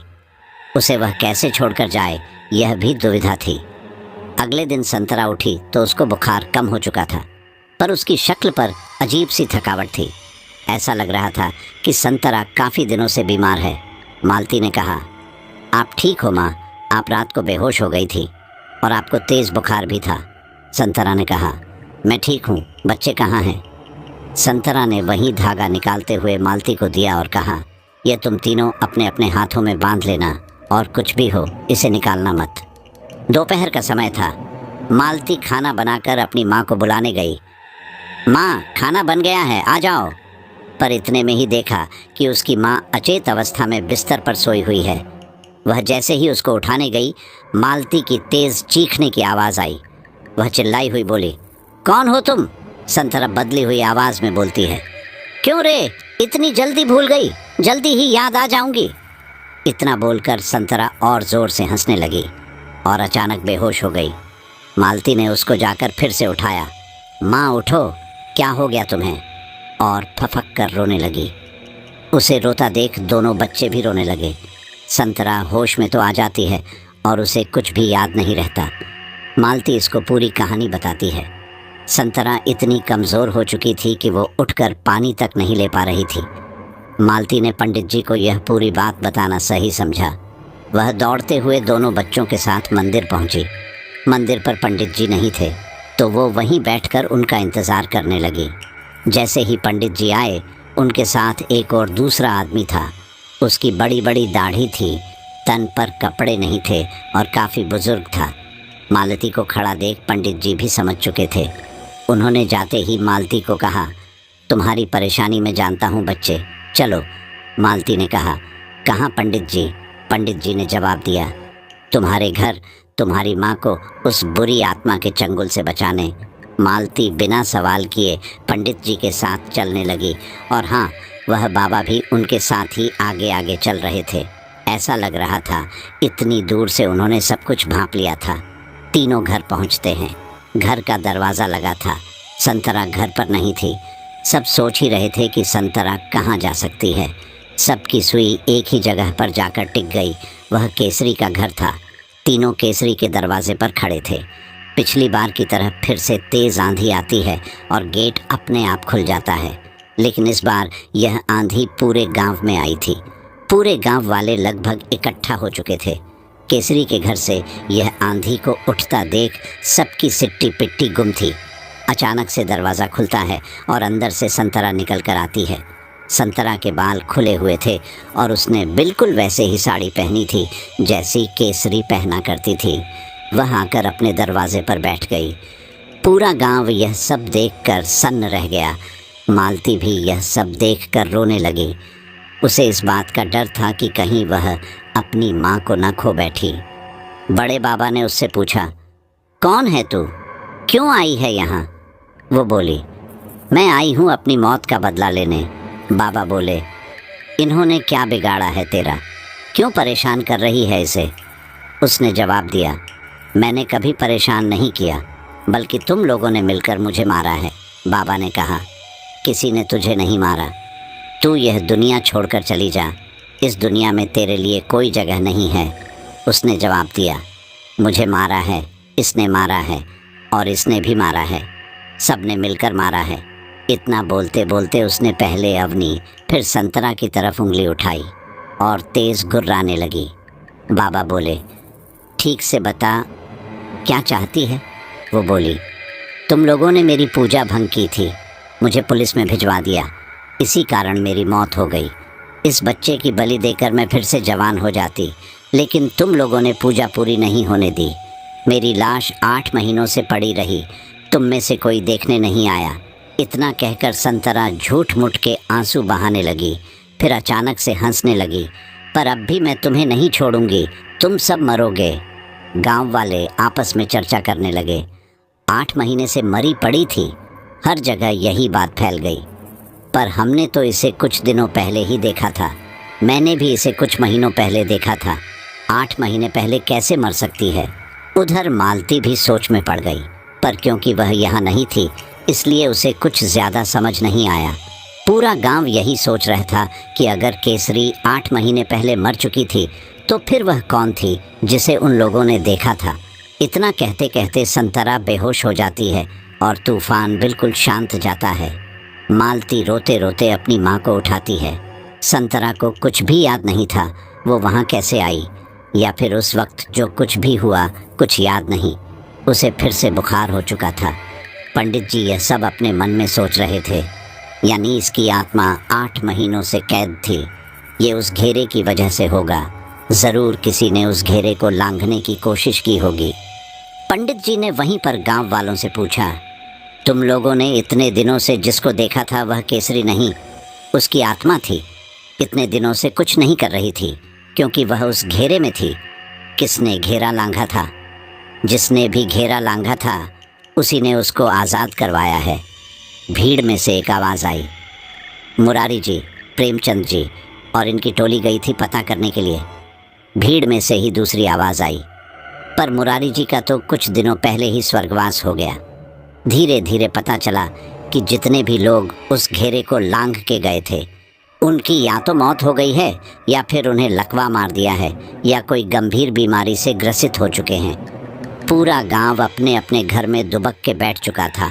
मालती के सामने उसकी माँ थी और उसके बच्चे। वह दोनों में से किसी को भी खोना नहीं चाहती थी। उसने इसी डर के कारण अपने पति और अपने ससुराल वालों को कुछ भी नहीं बताया। उनके वापस बुलाने पर वह संतरा की तबीयत का बहाना करके रुक जाती थी। उस घटना के बाद पंडित जी ने संतरा को एक कमरे में बंद कर दिया था। मालती को उस कमरे को खोलने की इजाज़त नहीं थी। पंडित जी ने 2 दिन बाद का पूजा का समय बताया था। उसके पहले अगर संतरा को बाहर छोड़ा जाता तो वह कुछ भी कर सकती थी। मालती ने पंडित जी से पूछा, पंडित जी खाना भी नहीं दे सकती क्या? ऐसे तो उन्हें कुछ हो भी सकता है, वैसे ही कमज़ोर है। पंडित जी ने आंख बंद करते हुए रुद्राक्ष की माला को फेरते हुए कहा, मैं समझ रहा हूँ और यह तुम्हारे और पूरे गांव वालों के लिए उचित है, अन्यथा यह बहुत घातक साबित हो सकती है। मालती ने कहा, पूजा कल क्यों नहीं हो सकती पंडित जी? पंडित ने कहा, परसों पूर्णिमा है, उस दिन पूजा करेंगे। पंडित जी ने फिर से मालती और दोनों बच्चों को एक ताबीज़ देते हुए उसे न उतारने का कहकर चले गए। मालती अपनी माँ की तबीयत को लेकर बहुत परेशान थी। उस दिन तो वह चुपचाप सो गई, पर अगले दिन उससे रहा नहीं गया। उसने दरवाजे के बाहर से ही पूछा, माँ कैसी हो? अंदर से संतरा की दबी हुई आवाज़ आई, आ बेटा, मुझे क्यों बंद किया है? मुझे कुछ खाने को दे दे, बहुत भूख लगी है। उसकी आवाज़ में उसकी कमज़ोरी साफ दिख रही थी। संतरा कमरे से आवाज़ लगा रही थी, कुछ खाने को दे दे बेटा, बड़ी भूख लग रही है। अरे गेट क्यों बंद करके रखा है? मुझे कमरे में क्यों बंद किया है? मालती को अपनी माँ की हालत पर बहुत दुख हो रहा था। उसे लगता कि वह एक बार दरवाज़ा खोलकर उसे खाने को कुछ दे दे और उसे पंडित जी की बात याद आ जाती। उन्होंने कहा था कि चाहे कुछ भी हो दरवाज़ा नहीं खोलना।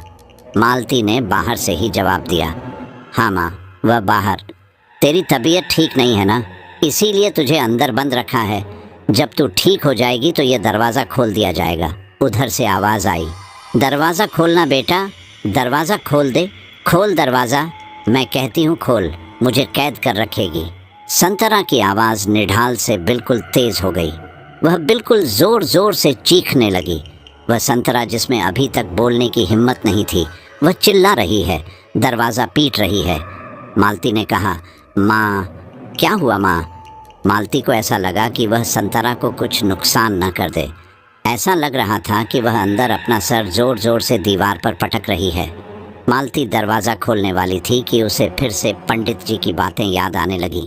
एक तरफ उसकी माँ थी जिसने उसे जन्म दिया था और दूसरी तरफ उसकी बेटी जिसको उसने जन्म दिया था। मालती बड़े कशमकश में थी। उधर से आवाज़ आ रही थी, दरवाज़ा खोल, मुझे वह छुटकी चाहिए, सिर्फ वही मुझे वापस ज़िंदा कर सकती है। मुझे इस दुनिया में वापस आना है, तुम लोगों को बर्बाद करने। मालती कमरे के बाहर बच्चों को गले से लगाए रोए जा रही थी। इतने में सभी आवाज़ शांत हो जाती है। मालती दौड़कर कमरे के पास जाती है और कान लगाकर अंदर की चीज़ें महसूस करने की कोशिश करती है। इतने में वह देखती है कि हंसित अचानक से रोने लगता है, जैसा उसने कुछ देख लिया। वहीं खड़ी अवनी उसे घूरे जा रही थी, पर मालती उस वक्त ये सब चीज़ नहीं देख रही थी। उसका ध्यान अपनी माँ पर था। इतने में मालती देखती है कि अवनी घुटनों के बल आती है, घुटनों के बल चलने लगती है और हंसित की तरफ बढ़ रही थी। मालती बस ये ही समझ रही थी कि वह अपने भाई को हंसाना चाह रही है, लेकिन इतने में ही अवनी बड़ी तीखी हंसी हंसती है और ज़ोर से जाकर हंसित के एक थप्पड़ लगाती है। हंसित दूर से फेंका जाता है। हंसित बेहोश हो जाता है। मालती अचानक ये सब देखकर कुछ समझ नहीं पा पाई। इतनी छोटी बच्ची इतनी ताकतवर कैसे हो सकती है कि एक थप्पड़ से हंसित बेहोश हो जाए। मालती दौड़कर जाकर हंसित को गोद में उठाती है। हंसित के नाक से खून निकल रहा था। मालती घबरा जाती है। वह अवनी की तरफ चिल्लाने वाली होती है कि वह देखती है कि अवनी प्लेट में रखा खाना बड़े आदमी की तरह खा रही है, बड़े बड़े कोड़, चटनी से लेकर दाल चावल सब मिलाकर। मालती ये सब देखकर समझ नहीं पाई कि वो अब उसे क्या करना चाहिए। वह इतना तो जान चुकी थी कि यह अवनी नहीं है, पर जिस बात का उसे डर था वही हुआ। मन में सोच रही थी कि मैंने इसे ताबीज़ तो पहनाया था। इतने में ही अवनी ने दूसरी आवाज़ में बात करना शुरू किया। ये ले, इसी से बचाने चली थी ना तू, वो बेवकूफ़ पंडित, वह क्या कर लेगा मेरा। मालती ज़ोर ज़ोर से रोने लगी। क्या चाहती हो तुम? क्या बिगाड़ा है मेरी बच्ची ने तुम्हारा? तुम मेरी जान ले लो लेकिन इसे छोड़ दो। अवनी तेज़ आवाज़ में बोली। हट, तेरी जान लेकर अब क्या करूँगी मैं? जब ज़रूरत थी तब तो भाग गई थी, अब तो यही मुझे वापस इस दुनिया में लाएगी। कब से इंतज़ार था तेरा। अगर उस दिन मेरा पूजा सफल हो जाता आज मैं तुम लोगों के बीच होती, पर अब भी देर नहीं हुई है। अभी अमावस की रात आने में समय है, लगा ले जितना ज़ोर लगाना है, पर तू मुझे नहीं हरा सकती। इतना कहते कहते अवनी बेहोश हो गई। मालती दबे पांव अवनी के करीब जाती है। अवनी बेहोश थी, उधर हंसित बेहोश हो गया था। मालती दोनों को लेकर अस्पताल भागती है। अस्पताल वाले यह सब देखकर चौंक जाते हैं। उन्हें लगता है कि यह कोई पुलिस केस है। बच्चे के नाक से खून निकल रहा है, दूसरे बच्ची भी बेहोश है। वजह पूछने पर मालती ने बताया कि दोनों खेलते खेलते गिर गए। डॉक्टर को इस बात पर यकीन नहीं हुआ। उन्हें लगा ज़रूर यह कोई और मामला है। जब तक एक डॉक्टर दोनों बच्चों का इलाज कर रहा था, तब तक दूसरे डॉक्टर ने पीछे से जाकर पुलिस में यह बात बता दी। इलाज के बाद अवनी को तो होश आ गया और हंसित उसकी तबीयत ज़्यादा ख़राब थी। उसे आईसीयू में रखा गया। मालती बहुत लाचार महसूस कर रही थी। न वो अपने पति को बता सकती थी और न ही उसकी माँ कुछ मदद करने के लायक थी। अब तो उसके आंसू भी सूख गए थे। वह बेजान सी अस्पताल की कुर्सियों पर बैठी थी। इधर मालती अपने दोनों बच्चों के साथ अस्पताल में थी। भगवान से मन ही मन शिकवा कर रही थी कि उसके बच्चे को आखिर किस बात की सज़ा मिल रही है, और प्रार्थना भी कर रही थी कि उसके दोनों बच्चे और माँ सही सलामत रहे। उधर पूरे गांव में बूढ़ी दाई का खौफ फिर से छा गया था। लोग अपने अपने घरों में दुबक कर बैठे थे। मालती अपनी माँ को उस कमरे में बंद करके ही अस्पताल आ गई थी, लेकिन गांव वालों ने एक बार भी पलटकर उधर आना सही नहीं समझा। मालती बेचारी अकेली हो चुकी थी। न ही वह अपने ससुराल में किसी को बता सकती थी, न ही अपने पति से कुछ कह सकती थी। मालती अपने होशो हवास में नहीं थी। वह हॉस्पिटल के चेयर पर निढाल होकर बैठी थी। बैठे बैठे कब नींद लग गई पता ही नहीं चला। उसकी नींद तब खुली जब उसे सुनाई दे रहा था कि दो लोग कुछ बातें कर रहे हैं। शायद यह बातें उसके बारे में ही हो रही हैं। हाँ, वही तो लाया हूँ। क्या बताया इसने कौन लगती है यह बच्चों की? कह तो रही थी कि यह दोनों की माँ है, पर बच्चों की हालत देखकर तो कुछ और ही लग रहा है। क्या हुआ था बच्चों को? एक तो बेहोश था, लगभग 1 साल का होगा। उसके नाक से खून भी बह रहा था, और दूसरी बच्ची के भी हाथ में कुछ खरोच के निशान थे। उठाओ इन्हें, उठो उठो। अचानक एक आवाज़ आई। मालती ने जैसे ही आंख खोली, उसके सामने एक औरत, नहीं, एक कांस्टेबल खड़ी थी। जब मालती ने होश संभालते हुए आसपास देखा तो आसपास पुलिस की टीम खड़ी थी, डॉक्टर भी खड़े थे। सब मालती को ऐसे देखे जा रहे थे जैसे वह उसी के उठने का इंतज़ार कर रहे हों। एक बार को मालती का दिल बैठ गया। मालती अपने मन में बुदबुदाती है। उसे लगा कहीं उसके बच्चों को कुछ हो तो नहीं गया, या फिर घर पर उसकी माँ को। नहीं, ऐसा कुछ नहीं हुआ होगा। कांस्टेबल ने मालती को झकझोरते हुए कहा, क्या नहीं हुआ होगा? उठो, अब साहब को कुछ पूछना है तुमसे।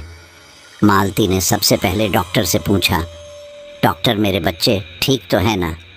डॉक्टर ने इंस्पेक्टर की तरफ इशारा करते हुए कहा, हाँ ठीक है, पर यह साहब को कुछ पूछताछ करनी है तुमसे। मालती ने हैरान होते हुए पूछा, मुझसे क्या पूछताछ करनी है? एक लंबे चौड़े कद के इंस्पेक्टर ने बड़े रूखे अंदाज में मालती को बोला, अब यह भी आप ही हमसे पूछेंगी। पूछताछ आप करने आए हैं या हम? मालती ने कहा, जी पूछिए। इंस्पेक्टर बोले, ये बच्चे आपके हैं? मालती बोली, जी ये दोनों जुड़वा हैं। इंस्पेक्टर बोले, क्या हुआ है इन्हें? मालती कहती है, दरअसल खेलते खेलते मेरा बेटा बेड पर से गिर गया था। इंस्पेक्टर पूछते हैं, और बेटी? मालती ने जवाब दिया, बच्चे हैं, खेलने के चक्कर में खरोच लगा लिया उसने भी, गिरती पड़ती रहती है। इंस्पेक्टर सवाल करते हैं, इसके पिता कहाँ हैं? मालती बोली, वह बाहर रहते हैं, मैं यहाँ अपनी माँ के साथ हूँ, कुछ दिन पहले ही रहने आई हूँ।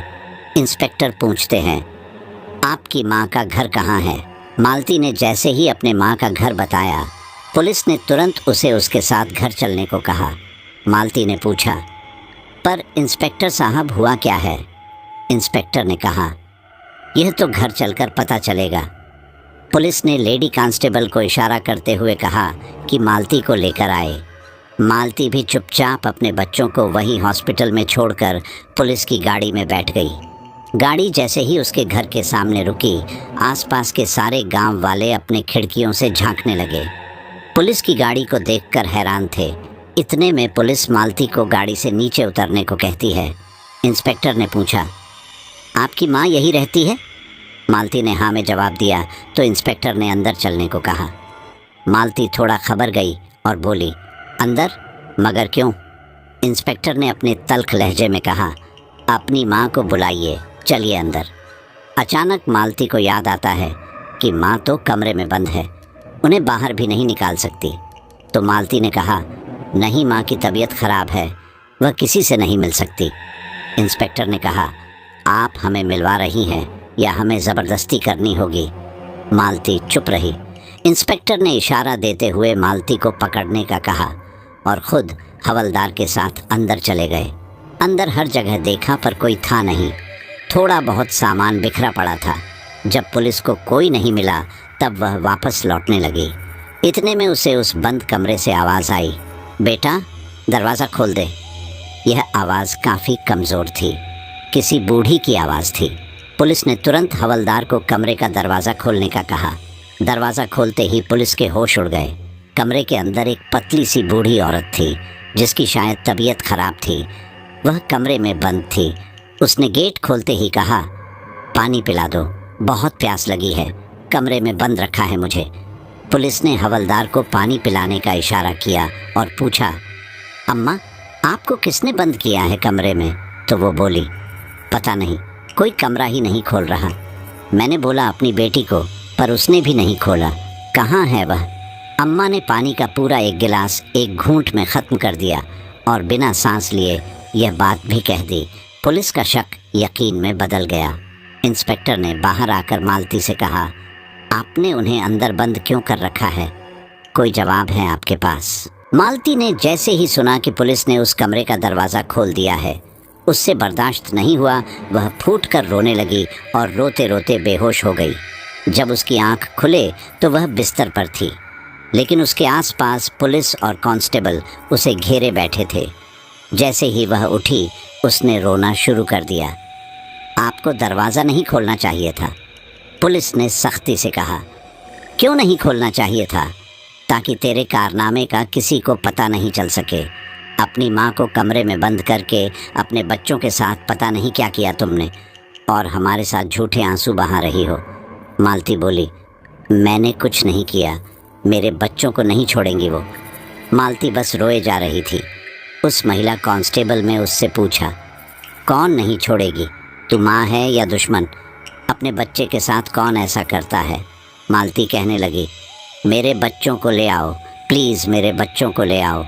मालती उनके आगे हाथ जोड़कर खड़ी थी। वहीं से एक महिला इंस्पेक्टर ने आवाज़ दी, मैडम पहले आप सवाल का जवाब दो, वरना हमें जवाब निकलवाने अच्छे से आते हैं। उस महिला पुलिस ने बाकी सबको बाहर जाने का कहा। मुझ पर छोड़ दीजिए, मैं निकलवा लूँगा इससे। कौन सा साजिश कर रही है? सभी के बाहर जाते ही वह महिला पुलिस कुर्सी पर आकर बिल्कुल मालती के पास बैठ गई और बोली, हाँ दीदी, अब बताओ माजरा क्या है? मालती बोली, क्या माजरा? क्या बताऊँ मैं आपको? बच्चों को बचा लो बस, वरना मैं भी मर जाऊँगी। मालती उनसे भीख मांग रही थी। वो महिला पुलिस बोली, अबे चुप कर, मर जाऊँगी बड़ी आई, बच्चों को मारने। उस समय ना सूझी तन्ने। अपनी माँ को कमरों में बंद किए रही, तब ना समझ आई। अब झूठे आंसू बहा रही हो। चल यह सब छोड़, अच्छा नाटक कर लिया तूने। अब बता तेरा प्लान क्या है? मालती ने झल्लाते हुए कहा।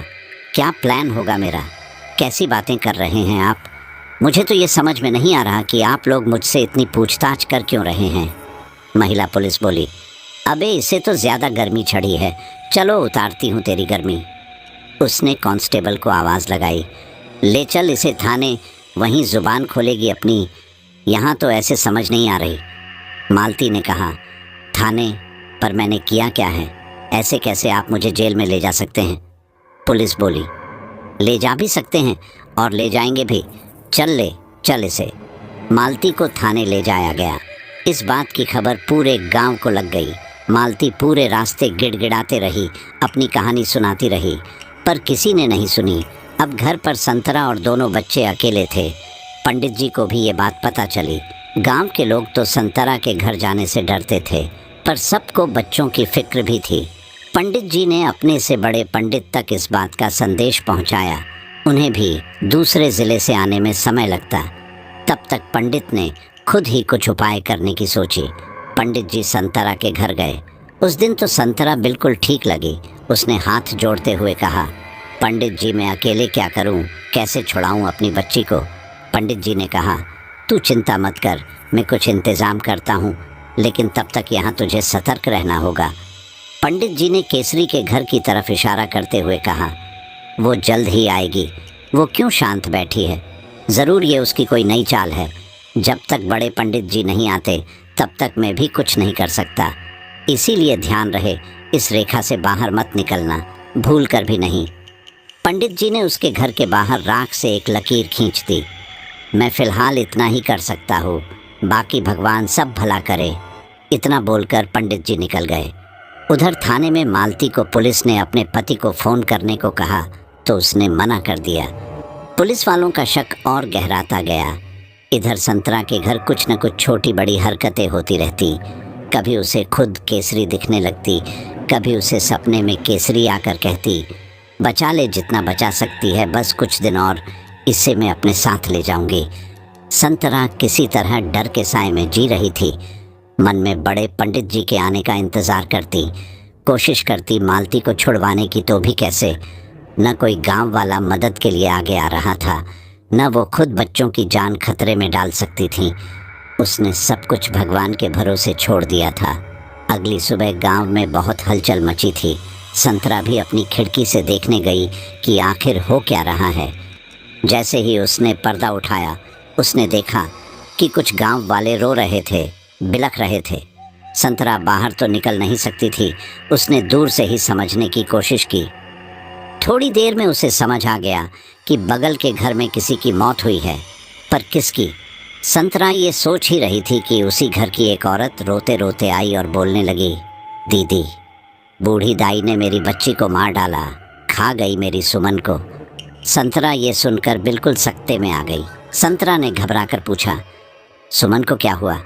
वो औरत रोते हुए बोली, बूढ़ी दाई ले गई उसे, हम सब उसे ढूंढ रहे थे, कहीं नहीं मिली। आज उसकी लाश मिली, बड़ी बेरहमी से मारा है उसे। ऐसा लग रहा उसके शरीर से सारा खून चूस लिया उस चुड़ैल ने। वो औरत फफक फफक कर रो रही थी। संतरा उसे सांत्वना देती है, लेकिन इतने में वो संतरा पर ही बरस पड़ती है। और तुम्हें पता है इन सब का जिम्मेदार कौन है?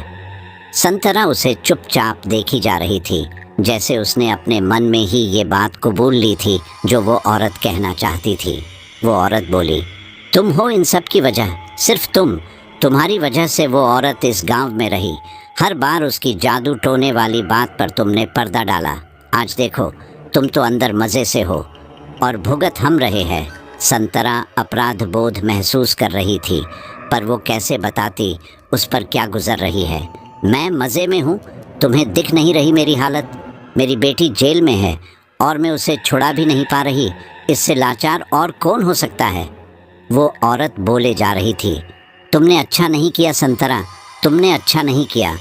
इतना बोलकर वो औरत रोते रोते वापस चली गई। वो अंदर चली गई। वो कोशिश में लगी थी कि कैसे वो मालती को छुड़ा के लाए, ये सोच ही रही थी कि उसकी नज़र केसरी के घर की तरफ गई। वो उसके घर को गुस्से भरी नज़रों से देखने लगी और सोचने लगी, ठीक ही तो कह रही थी वो, सब मेरी वजह से हुआ है। इतना सोचते सोचते उसे अचानक छत पर केसरी की झलक दिखी और वो तुरंत गायब हो गई। संतरा हैरान रह गई। ये केसरी नहीं हो सकती, पर ये केसरी ही थी। संतरा ने देखा, केसरी पहले से कम बूढ़ी दिख रही थी। ऐसा कैसे हो सकता है? इतने में पुलिस वालों ने आकर पूरा माजरा समझा और मालती को चेतावनी देकर छोड़ दिया। संतरा के जान में जान आई। अब घर में संतरा, मालती और दोनों बच्चे बंद थे। रात में जब सब खा पी कर सोने गए तो संतरा के सपने में केसरी आई। कैसा लग रहा तुझे कैद होकर? केसरी सपने में भी वैसी ही दिख रही थी जैसी उसकी झलक देखी थी। वो बोल रही थी, मुझे कैद किया था ना तूने, मुझे चुड़ैल बनाकर, खाने को मोहताज कर दिया था। अब देख मैं आज़ाद हूँ और तू कैद है। तू मेरा कुछ नहीं बिगड़ा सकती। अब मैं जल्दी आऊँगी अवनी को ले जाने। केसरी संतरा के सपने में भी ज़ोर ज़ोर से हंस रही थी। हंसी इतनी तेज़ थी कि संतरा के सच में कान फट रहे थे। वो नींद से उठ जाती है, फिर भी काफ़ी देर तक उसे वो हंसी सुनाई दे रही थी। अगली सुबह भी रोज़ की तरह नीरस सा लग रहा था। बस अवनी ही थी जो दिल बहला देती थी अपनी बातों से।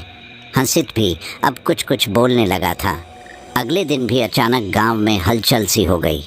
संतरा फिर से अपने घर के अंदर से सब कुछ देख रही थी। इतने में एक बच्चा आता दिखाई दिया। संतरा ने पूछ ही लिया, क्या हुआ है, कोई बात है क्या? वो बच्चा बोला, अरे क्या बताऊं अम्मा, वो बड़ी ताई की पोती मर गई। सब कह रहे बूढ़ी दाई ले गई थी उसे भी, सुमन की तरह। इतना बोलकर बच्चा वहाँ से चला गया। संतरा के सर से पानी ऊपर जा रहा था। उसे अब सच में ऐसा लगने लगा कि ये सब उसकी वजह से हो रहा और अब उसे ही ये सब ख़त्म करना पड़ेगा। लेकिन कैसे करेगी वो ये सब? ये सोचते सोचते वो घर के अंदर आने लगी। तभी उसे वो गुड़िया दिखी जिससे अवनी खेला करती थी। उसने वो गुड़िया उठाई और मालती से माचिस मंगवाकर गुस्से में वो गुड़िया जला दी। जैसे ही उसमें आग लगी, अचानक से पूरे आसमान में काले बादल छा गए। केसरी के घर से तेज़ चिल्लाने की आवाज़ आने लगी। आवाज़ इतनी तेज़ कि पूरा गांव डर के घर में छिप गया। संतरा भी दरवाज़ा बंद करके अंदर चली गई, लेकिन तूफ़ान आया, बहुत ही तेज़ तूफ़ान। थोड़ी देर बाद धीरे धीरे सब शांत हुआ तो मालती समझ गई कि ये उस गुड़िया को जलाने से हुआ है। उसने बाहर जाकर देखा तो वो गुड़िया में लगी आग बुझ चुकी थी। वो अंदर आई और संतरा को पूरी बात बताई। उसी दौरान पंडित जी ने किसी शिष्य के द्वारा कुछ और ताबीज़ और एक संदेश भिजवाया जिसमें लिखा था कि संयम रखना, समय लगेगा, पर हार मत मानना। संतरा थोड़ी निराश हो गई। पूरा दिन अब डर के साए में गुजरता। मालती के ससुराल वाले उसे लगातार फ़ोन कर वापस बुला रहे थे, पर वो बहाना बनाकर मना कर देती। उसके पति को भी शक हुआ। उसने पूछा, सब ठीक है ना मालती? मालती ने जवाब दिया, हाँ क्या होगा, सब ठीक तो है। मालती ज़्यादा झूठ नहीं बोल पाई और रुआंसी आवाज़ में बाय बोलकर फ़ोन रख दिया। इधर संतरा को फिर से केसरी की झलक दिखी, लेकिन इस बार वो अधजली थी और वो गुस्से में थी। वो छवि अब मालती को भी कभी भी दिखती थी। उसी रात को मालती के सपने में भी केसरी आई।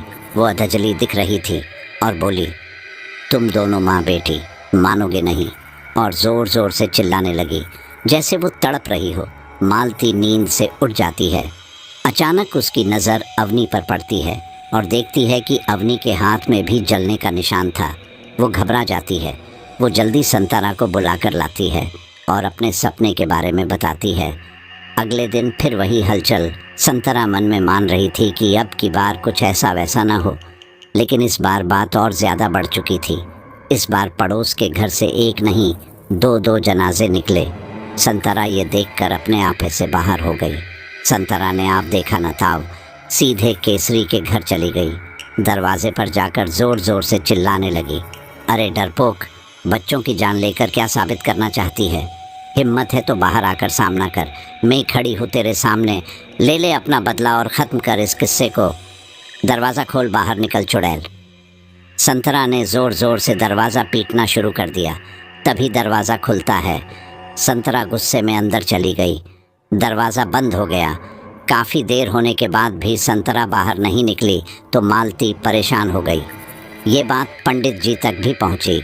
पंडित जी ने सारा पूजन का सामान लिया और केसरी के घर की तरफ निकल गए।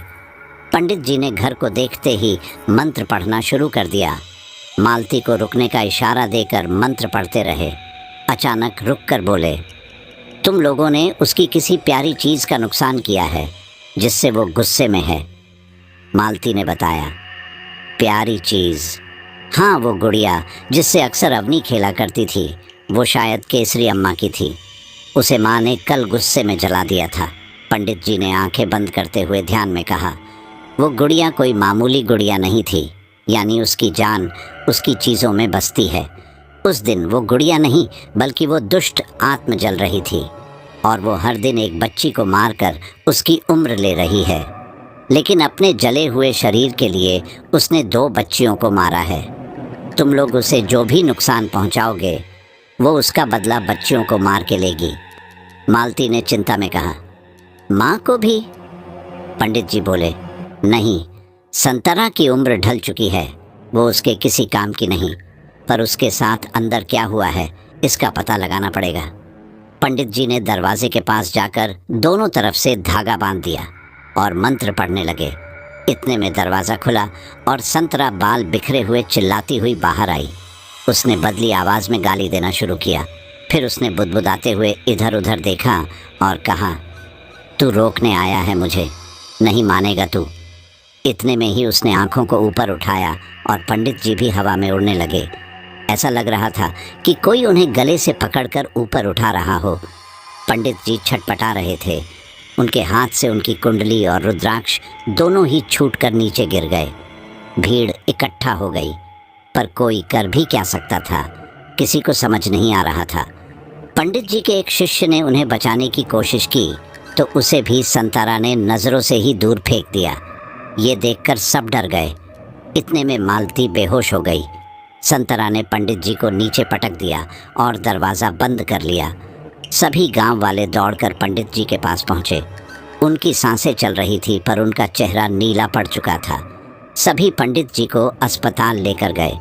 उधर बेहोश पड़ी मालती को भी सभी ने उठाने के लिए पानी के छींटे दिए। इतने में ही मालती के दरवाजे पर एक कार आकर रुक गई। मालती भी तब तक कुछ होश में आ चुकी थी। उसकी आंखें जैसे ही खुली उसने देखा कि उसका पति विनोद उसके सामने खड़ा है। विनोद ने कहा, मालती, ये क्या हुआ तुम्हें? तुमने मुझे ये सब पहले क्यों नहीं बताया? उसने मालती को तुरंत अपने गले से लगा लिया। मालती ने रोते रोते कहा, मैं डर गई थी, लेकिन माँ, मैं उन्हें कैसे बचाऊंगी? विनोद ने कहा, तुम उसकी चिंता मत करो। अगर तुमने मुझे पहले बताया होता तो आज इसकी नौबत ही नहीं आती। मालती ने संदेह भरे भाव से देखा। नौबत नहीं आती मतलब क्या करने वाले हो तुम? विनोद ने कहा, सब ठीक हो जाएगा और माँ को भी कुछ नहीं होगा। तुम फिलहाल आराम करो, यह सारी बातें बाद में होगी। अभी मुझे ज़रूरी काम से जाना है। और वह मालती को घर के अंदर लेकर चला गया। दोनों बच्चों से मिलकर विनोद काफ़ी खुश था, पर वह देख रहा था कि हंसित कुछ ज़्यादा ही गुमसुम हो गया है और अवनी तो पहले के जैसे ही हंसती खेलती चुलबुली सी थी। उसने अपने पापा को भी अपने दोस्त की कहानियाँ बताना शुरू कर दी। वह समझ रहा था कि यह वह कोई और दोस्त नहीं बल्कि वो केसरी है।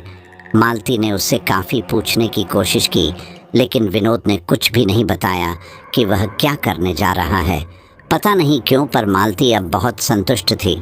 उसे महसूस हो रहा था कि शायद उसे पहले ही सब कुछ बता देना चाहिए था। न जाने क्यों उसके आने से ही मालती को बहुत तसल्ली मिल रही थी। उसे मन ही मन ऐसा लग रहा था कि सब कुछ सच में ठीक हो जाएगा। दरअसल जब मालती ने विनोद को यहाँ हो रही घटनाओं के बारे में नहीं बताया था, तभी उसे शक हो गया था। मालती की बातों में घबराहट से उसे लग गया था कि ज़रूर कुछ अनहोनी हो रही है। वह उस समय तो खुद गांव नहीं आ सकता था, इसलिए उसने किसी और के ज़रिए पता लगाया कि आखिर वहाँ चल क्या रहा था। उसे शक था कि हो ना हो यह बात केसरी से जुड़ी हुई है, क्योंकि वह इन सब बातों में विश्वास रखता था। तंत्र मंत्र, सिद्ध, काला जादू, इन सब बातों में ज़्यादा नहीं पर यकीन ज़रूर था। इसलिए जैसे ही उसे इन सब का पता चला, वह अपने बाबा के पास पहुंच गया। उसने अपने घर वालों को बिना बताए बाबा को कहानी बताई, पर कहानी के आधे में ही बाबा ने उसे पूरा कर दिया। और इतना ही नहीं, उस समय वहाँ जो घटित हो रहा था उसे भी बता दिया। वह बाबा इन सब विपदाओं को भगाने के लिए ही जाने जाते थे, इसलिए समय गंवाए बिना वह तुरंत उसके साथ गांव जाने के लिए तैयार हो गए। लेकिन उनकी एक शर्त रखी थी। मालती को अंदर सुलाकर वापस विनोद उसी गाड़ी में बैठकर कहीं चला जाता है। 2 दिनों बाद पूर्णिमा की रात थी। इस बीच मालती बस इसी चिंता में रही कि उसका पति चाहता क्या है, इस हालत में उसे छोड़कर कैसे जा सकता है। इसी बीच उसे पता चलता है कि पंडित जी नहीं रहे। अस्पताल में तो उनकी तबीयत ठीक थी, लेकिन अचानक दम घुटने से उनकी मौत हो गई। किसी के लिए यह जान पाना इतना मुश्किल नहीं था कि उनकी मौत क्यों हुई है। वह अपने मकसद में कामयाब हो गई। उसने कहा था वह मार डालेगी पंडित जी को, और उसने कर दिया। मतलब वह कुछ भी कर सकती है। अब हम में से भी कोई नहीं बचेगा। मालती मन ही मन यह सब सोचकर परेशान हो रही थी। इन्हीं सब में दिन गुजरे और पूर्णिमा के दिन अचानक अवनी की तबीयत बहुत ख़राब हो गई, लेकिन मालती उसे बाहर लेकर भी नहीं जा सकती थी। इतने में मालती ने देखा कि उसका पति किसी के साथ केसरी के घर जा रहा था। मालती ने विनोद को रोकने की बहुत कोशिश की। नहीं, रुक जाओ, वह मार देगी तुम्हें, किसी को नहीं छोड़ेगी वह, मत जाओ, मैं तुम्हारे हाथ जोड़ती हूँ, मत जाओ। उसने जवाब दिया, कुछ नहीं होगा मालती, तुम अंदर जाओ, मैं संतारामा के साथ ही वापस लौटूंगा। मालती गिड़गिड़ाने हुए रोने लगी। अब मेरा और मेरे बच्चों का तुम्हारे अलावा कोई नहीं है, तुम इस बात का तो ख्याल करो। अपनी पत्नी को ऐसा रोता देख विनोद से रहा नहीं गया।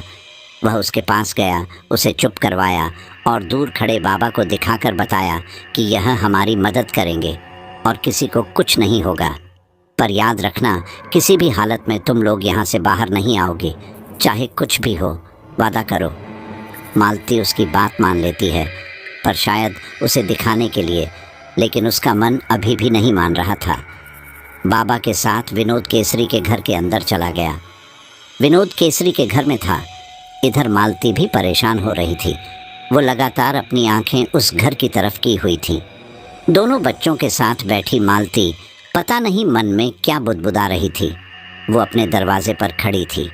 वो बहुत ज़्यादा परेशान थी। तभी उसे भ्रम होता है, या शायद ये उस बूढ़ी की चाल थी। मालती ने देखा कि अवनी, हंसित, वो खुद और विनोद सब बाहर हंसी खुशी बातें कर रहे हैं। हंसित अवनी आपस में खेल रहे हैं। माँ पौधों को पानी दे रही है। सब कुछ कितना अच्छा था। तभी अचानक अवनी गायब हो जाती है। सब लोग उसे ढूंढ रहे हैं। इतने में मालती देखती है कि अवनी को केसरी उठा के ले जा रही है, लेकिन वहाँ कोई भी उसे नहीं देख पा रहा। मालती इस भ्रम को सच समझकर अवनी के पीछे जाने लगती है। मालती भी चिल्लाते हुए उसके पीछे जाती है। अवनी, कहाँ लेकर जा रहे हो? रुको।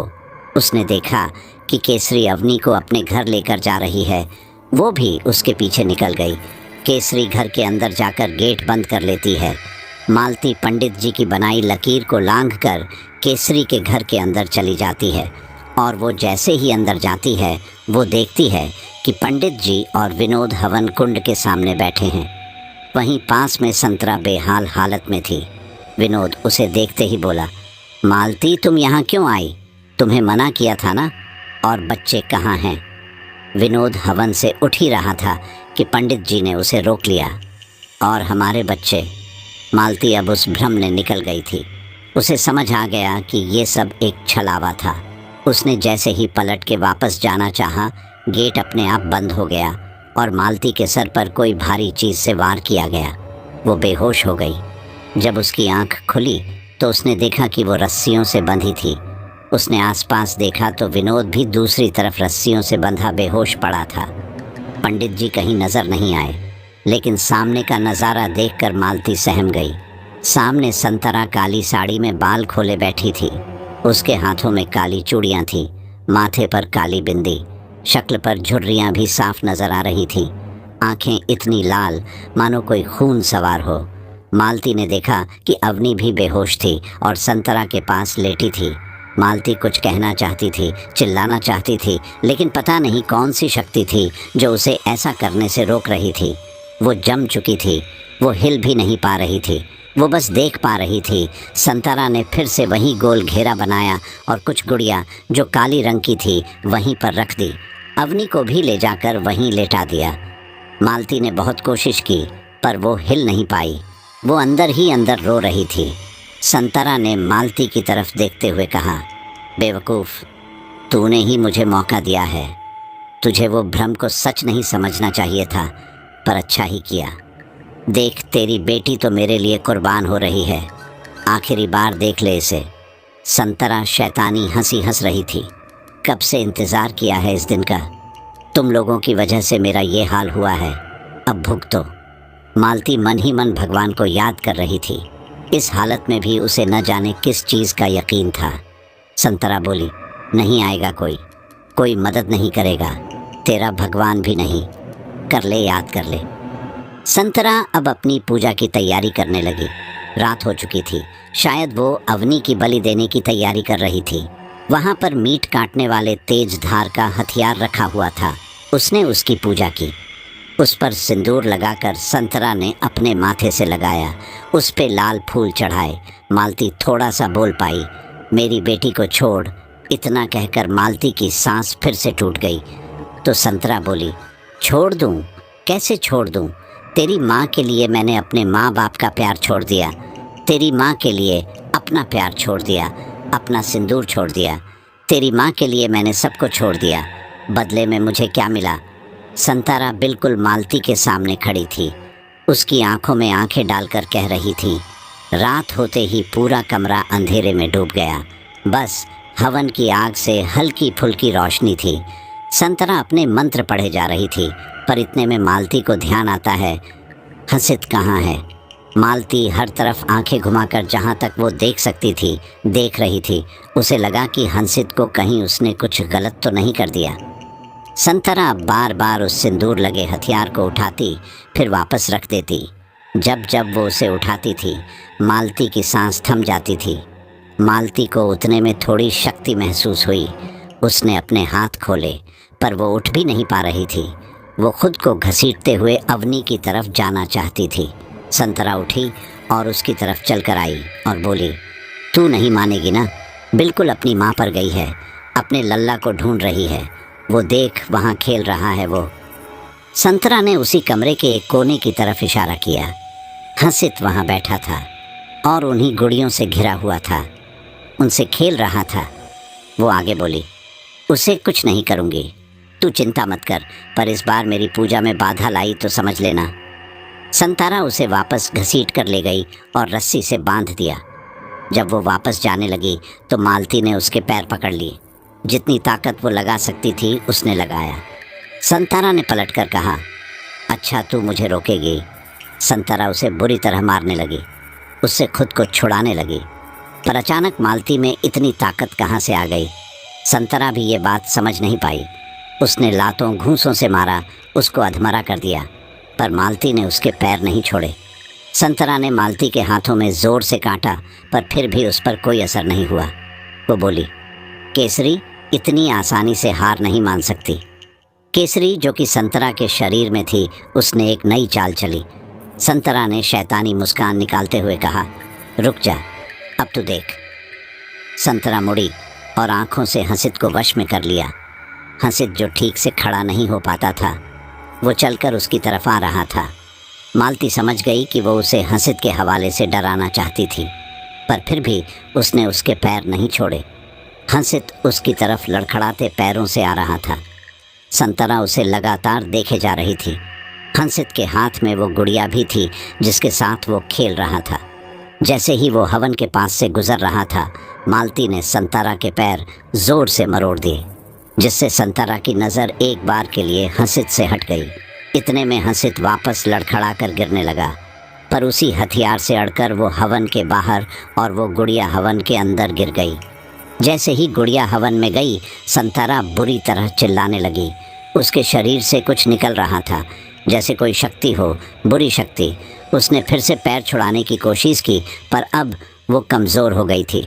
संतरा के शरीर से कुछ निकला जो आग में लिपटा हुआ था और बाहर आते ही वो राख हो गया। संतरा बेहोश थी, लेकिन विनोद को होश आ गया था। उसने अपनी रस्सी खोली, फिर जाकर अवनी और हंसित को उठाया। मालती ने भी अपनी रस्सी खोली। सबको अस्पताल लेकर जाया गया। थोड़े दिनों के बाद सब ठीक होकर वापस आ गए। मालती ने पूरी बात विनोद और संतरा को बताई। पंडित जी भी ठीक हो गए थे। कुछ महीनों के बाद मालती अपने गेट पर खड़ी थी। चौक में अवनी, हंसित और विनोद सब बाहर हंसी खुशी बातें कर रहे हैं। हंसित, अवनी आपस में खेल रहे हैं। माँ पौधों को पानी दे रही है। सब कुछ कितना अच्छा था। और इस बार ये भ्रम नहीं था। अब केसरी के घर की जगह मंदिर बनवा दिया गया है, जहाँ छोटी सी मूर्ति है। बड़े हवन और पूजा पाठ के बाद मंदिर बनवाया गया। अब यहाँ किसी बात का डर नहीं। अब कोई बूढ़ी दाई का खौफ नहीं है। तो साथियों, आज की ये स्टोरी यहीं पर कंप्लीट होती है और मुझे पूरा यकीन है कि यह आपको काफ़ी पसंद आई होगी, क्योंकि ये काफ़ी डरावनी स्टोरी थी और आपको इसमें हर पल आगे जानने की जिज्ञासा का एहसास हुआ होगा।